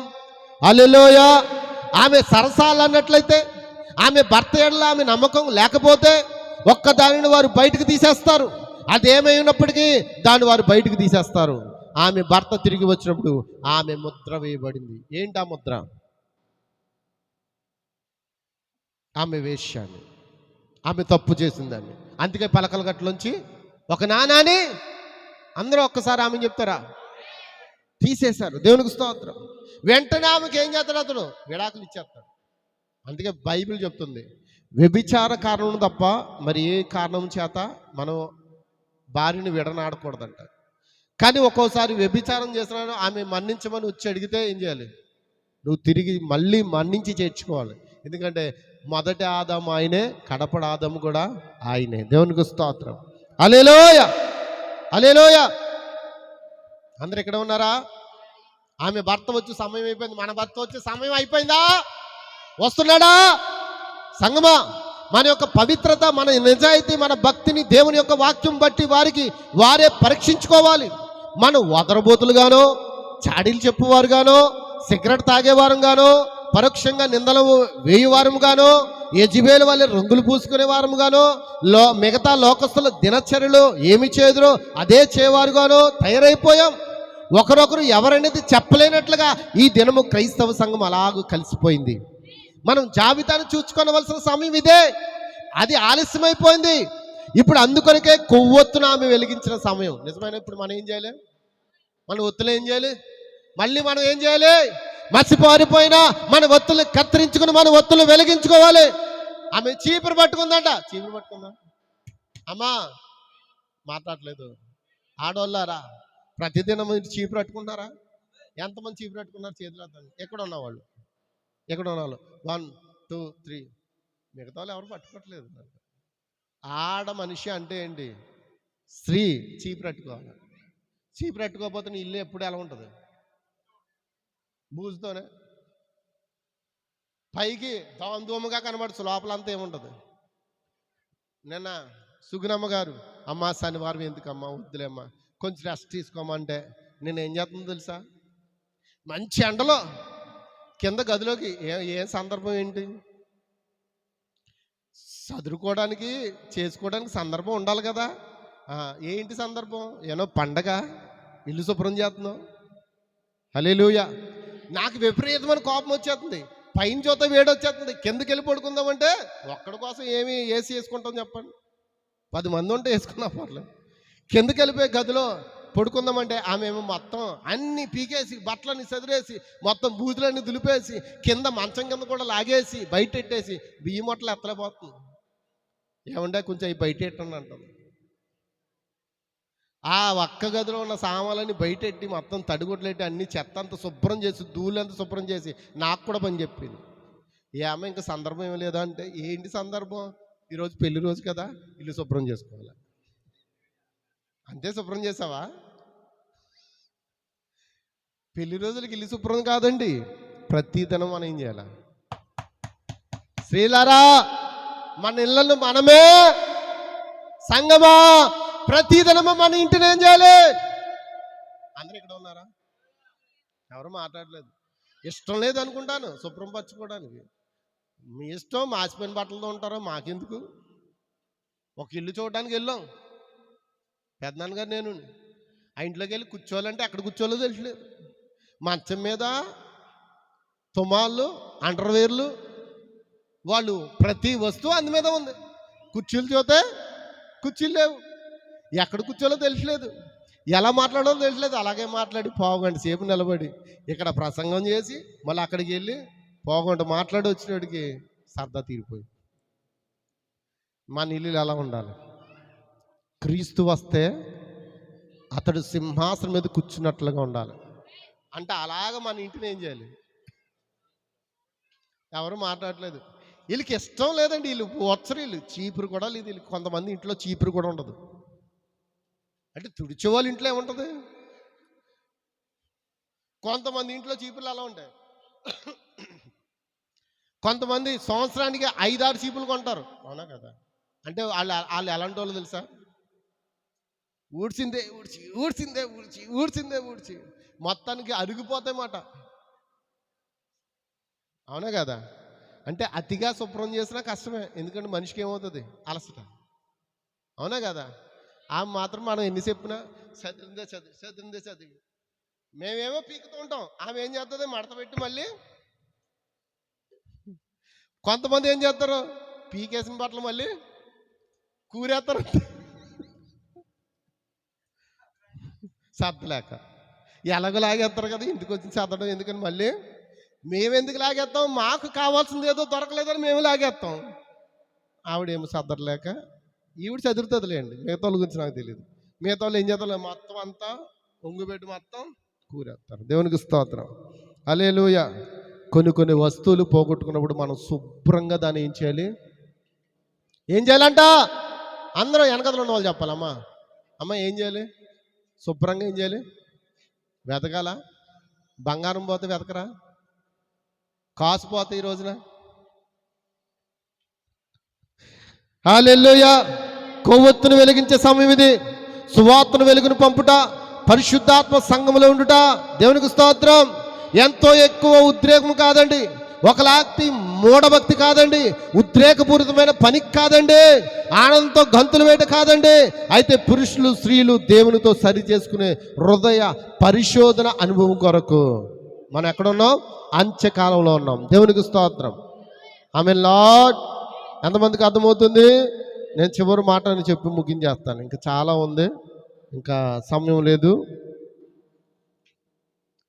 ఒక రోజున ఏమైందంటే, భర్త ఇంటికి వచ్చాడు అలిసిపోయి, నీరసపడిపోయి. వింటున్నారా అమ్మ స్త్రీలారా? గుర్తించండి. రాత్రి మా పెద్దనాన్న గారు నీరసపడిపోయి ఇంటికి వచ్చారన్నమాట. అనుభవం చెప్తున్నాను, ఇప్పుడే వచ్చింది వర్తమానంలో. ఇక్కడ అలాగే ఉందండి. అలసిపోయి, నీరసపడిపోయి, విసిగిపోయి. ఎందుకు విసిగిపోయాడు? పని చేసి చేసి చేసి విసిగిపోయాడు, నీరసపడిపోయాడు. రాత్రిపూట ఎప్పుడు వచ్చారండి? రాత్రిపూట తిరిగి వచ్చుచున్న దృశ్యాన్ని మీకు ఊహిస్తున్నావా? నీవు ఒక వ్యవసాయదారుడు అయినట్లయితే, ఒక యంత్రకారుడు అయినట్లయితే, లేదా నువ్వు ఒక బోధకుడు అయినా ఎవరినప్పటికీ లోపలికి వచ్చుచున్నప్పుడు, నీ చిన్న గృహం లోపలికి నువ్వు వెళ్ళినప్పుడు, అక్కడికి చేరినప్పుడు నువ్వు తృష్ణతో ఉంటావు. ఎలా ఉంటావు? ఏంటి ఆ తృష్ణ అంటే, ఎవరైనా మంచి ఎత్తే బాగుండు, ఎవరైనా కొంచెం మంచి కాఫీ ఇస్తే బాగుండు, అవునా కదా? తృష్ణ. దేవునికి స్తోత్రం. నువ్వు తలుపు తెరుస్తావు, నీ ప్రియమైన చిన్నారి భార్య అక్కడ నిలబడి ఉంటుంది. ఆమె ఆదరంతో నేను ఆహ్వానిస్తుంది. ఆమె అంత అందంగాను పరిశుభ్రంగా ఉన్నది. ఆమె నడుస్తూ వచ్చి బొగ్గ మీద నీకు ముద్దు పెడుతుంది. నానా, నువ్వు అలసిపోయి ఉన్నావు అని ఆమె చెప్తుంది. నిన్ను ఆమె కుర్చీలో కూర్చుండి పెట్టుకుంటుంది. ఆమె తానే నీ ఒడిలో కూర్చుంటుంది. ఆమె నీ చేతులను చుట్టూ చుట్టి నిన్ను లాలనగా తడుతుంది. అప్పుడు అది నీవు అలసిపోయినట్లుగా కనబడుతుందా? నీ అలసనంత ఏమైపోద్ది? ఇలాంటి వాతావరణం ఏ కుటుంబంలో ఉన్నాయి? ఇప్పుడు దాకా ఎక్కడ చచ్చావేంటి నువ్వు? టైం ఎంత అవుతుంది అనేటప్పటికే భర్తకి ఏమైపోద్ది? తృష్ణ లేదు, కృష్ణ లేదు, తృష్ణ లేదు, కృష్ణ లేదు. ఇంకా మొత్తం ఇక్కడ బీపీ రేజ్ అయిపోద్ది, అక్కడ బీపీ రేజ్ అయిపోద్ది. ఈ బీపీ కుటుంబం అంతా ఏమైపోద్ది? పెద్ద బీపీ కుటుంబం అయిపోద్ది. మందులు వేసినా తగ్గదు, మందు మాపు మింగినా కూడా ఎప్పుడు తగ్గుతుందో తెలుసా? ఒక్కరినొక్కరిని లాలన చేయు మాటలు, ఆదరించుకునే మాటలు. దేవునికి స్తోత్రం. ఎంత కష్టమైనా భర్త ఇంటికి వస్తే ఏం చేయాలి? ఏం తెచ్చావు నాకు అన్నాడు. తెచ్చేటప్పుడు తెస్తారు, నువ్వు అడిగినప్పుడే తేరు. గుర్తుపెట్టుకోండి, మీరు అడిగినప్పుడల్లా తేరు, మీరు అడగకపోయినప్పుడే తెస్తారు ఇంటికి. అలాగే యేసుక్రీస్తు మనల్నంట ఏం కోరుకుంటున్నాడు? ప్రేమను కోరుతున్నాడు. దేవునికి స్తోత్రం. ఎంతమందికి అర్థమవుతుంది? హల్లెలూయా, హల్లెలూయా. ఒకటి నిన్ను పైకెత్తుతుంది ఆ ప్రేమ, ఆ ఉద్దేశం కొరకు దేవుడు ఒకటి నీకు ఇచ్చి ఉన్నది. ఆమె నిజమైన భార్య అయితే అది నీ యొక్క భాగము. అయితే ఆ యొక్క పెదవులే ఆ దినాన హల్లెలూయా లేక మరొక దినాన మరొక పురుషుని ముద్దు పెట్టుకున్నట్లయితే, నిన్ను లాలం చేసిన నీ భార్య మరొక స్త్రీని లేదా మరొక పురుషుని ముద్దు పెట్టుకున్నట్లయితే, దేవుని మహిమ కలుగును గాక. అది ఏమవుతుంది? అది నీవు ఎరిగినట్లయితే ఏమవుతుంది? అది నీకు తెలిస్తే ఏమవుతుంది? ఆ యొక్క హస్తాలు మరొక పురుషుని కౌగులించుకున్నట్లయితే ఏమవుతుంది? నీ యొక్క ఒడిలోనికి వచ్చేటప్పుడు ఆమె ఖచ్చితంగా హేయురాలవుతుంది. ఆ యొక్క ముద్దు యోధా యొక్క ముద్దు వలె కాల్చుతుంది. ఆ యొక్క హస్తాలు నీ చుట్టూ అవి ఉండుట సమంజసం కాదండి. అందంగా ఉండవచ్చు, ఆమె కురులు ఉంగరాల జుట్టు కావచ్చు, ఆమె యొక్క కళ్ళు గోధుమ వర్ణంగా ఉండవచ్చు, ఆమె బొగ్గలు అందంగా గులాబీ రంగులో ఉండవచ్చు, ఆమె చిన్న పొట్టి చొక్కా ఈ స్త్రీ చేసి ఉండవచ్చు, ఆమె చక్కని అందంగా ఉండవచ్చు. అయితే అసలైన నిజమైన దైవిక భక్తి, ప్రేమ, నమ్మకము అక్కడ గాని లేకపోతే నీ యొక్క ఒడిలో నుండి దూరంగా వెళ్ళిపోవటం మంచిది. ఆమెతో నీకు ఎటువంటి పని లేదు. ఆమె నీకు ఒక వినాశకరమైంది. ఆమె తనకు తాను ఎంత అందంగా తయారైనా నాకు చింత లేదు. ఆమె అసలైన నిజమైన ప్రియురాలుగాను, నిన్ను తప్ప వేరొకరు ప్రేమించిన దానిగాను, నీ పెదవులకు తప్ప మరొక పెదవులకు ముద్దు పెట్టిన దానిగాను, నీ హస్తాలు తప్ప మరొక హస్తాలు ఆమెను పట్టుకున్న దానిగాను, నిన్ను ఎరిగిన దానిగాను ఆమె రుజువు చేయబడే వరకు ఆమె ఇంకా తప్పిదస్తురాలే. ఎటువంటి భావన. దేవునికి స్తోత్రం. ఎంతమందికి అర్థమవుతుంది? కాబట్టి నిజమైన వధువు ఏం చేయాలి? ఆయన కొరకు ఏం చేయాలి? సిద్ధపడాలా? అన్ని విడిచిపెట్టాలా? హల్లెలూయా. ఇక్కడ అంటాడు, భార్య భర్త అంటే క్రీస్తుకు ఆయన సంఘానికి అది పోలిక. నీవు ఆలయానికి వెళ్ళినప్పుడు నగరములో నిశ్రేష్టమైన ఆసనాలు గల దానులుగా నువ్వు ఉండవచ్చు. నగరంలో ఎత్తైన స్థలములు ఉన్న ఆలయ శిఖరానికి నువ్వు ఉండవచ్చు. నీకు ఒక మంచి పైప్ ఆర్గన్ ఉండవచ్చు, మంచి వస్త్రాలు నువ్వు ధరించి ఉండవచ్చు, ఇతర పక్షుల కోతలు అనుసరించే పాడే అమెరికా పక్షి వలె నువ్వు పాడవచ్చు. కానీ వాటిని అన్నింటిలో కూడా లోకంతో నువ్వు ముద్దులాడితే, సరసాలు ఆడుతూ ఉంటే, క్రీస్తు బుగ్గల మీద ముద్దాడిన ఆ ముద్దు యోధా సంబంధమైన ముద్దు. నీతో ఆయనకేమీ పని లేదు. నీ యొక్క ప్రధానపు పెళ్లి మంగళం వైపు ఆయన చూస్తాడు. పలకల కట్టు తొలగించబోట ఆయన చూస్తాడు. ప్రేమ తొలగిపోవట ఆయన కనుగొంటాడు. అది పైకి కనిపించింది నమ్మకత్వం, వెడలిపోవట ఆయన కనుగొంటాడు. లోకంతో నువ్వు వ్యభిచారం చేస్తావు, నీవు నాట్యాలకు వెళుచున్నావు, ఊగి జోగి కార్యక్రమాలకు హాజరు అవుతున్నావు, మురికి టెలివిజన్ కార్యక్రమాలు చూస్తూ ఉన్నావు, క్రీస్తుని నీ భర్తగా పిలుచుకుంటూ ఆయన మీద వ్యభిచారం చేస్తున్నావు. నేను ధనవంతుడిని, నాకేం కొదువలేదు అని నువ్వు చెప్పుకుంటున్నావు. బైబిల్ చెప్తుంది నువ్వు దిగంబరివి, దిక్కుమాలిన వాడివి, గుడ్డివాడివి అని, దరిద్రుడు అని ఎరుగక నేను ధనవంతుడిని చేసుకుంటున్నాను అంటున్నావు. అయితే ఈరోజు నువ్వు చేయవలసిన పని ఏంటో తెలుసా? నీ దీపం వెలిగించు, ఇంటిని ఓడ్చు. సమయం ఇదే, ప్రభువు రాకడ సమీపముగా ఉంది. ఎంతమంది ప్రభువు రాకడ కొరకు సిద్ధపడతారు? నిజమేనా? అందమైన చర్చిలను వెతకండి, అందమైన స్థలాలను వెతకొద్దండి. నువ్వు వాక్యాన్ని ముద్దు పెట్టుకుని తిరిగి మళ్ళీ అక్కడికి పోయి ఆ వాక్యాన్ని కూడా నీ హృదయంలో చేర్చుకుంటే నువ్వు ఇస్కరియోతు యోధ వలే ఉన్నావని చెప్పేసి వాక్యం అంటుంది. వద్దండి. మనకు కావాల్సింది ఏంటి? వాక్యం. మనలో ఏముండాలి? 10 రకాల. ఒకవేళ దినదినము మన నాన్నని పోగొట్టుకుంటామేమో, ఆ నాన్నలు ఏం చేద్దాం? వెతుకుతామా? ఎంతమంది వెతకడానికి రెడీగా ఉన్నారు? దేవుడు ముందు గాక. God bless you. ప్రార్థన చేద్దామండి.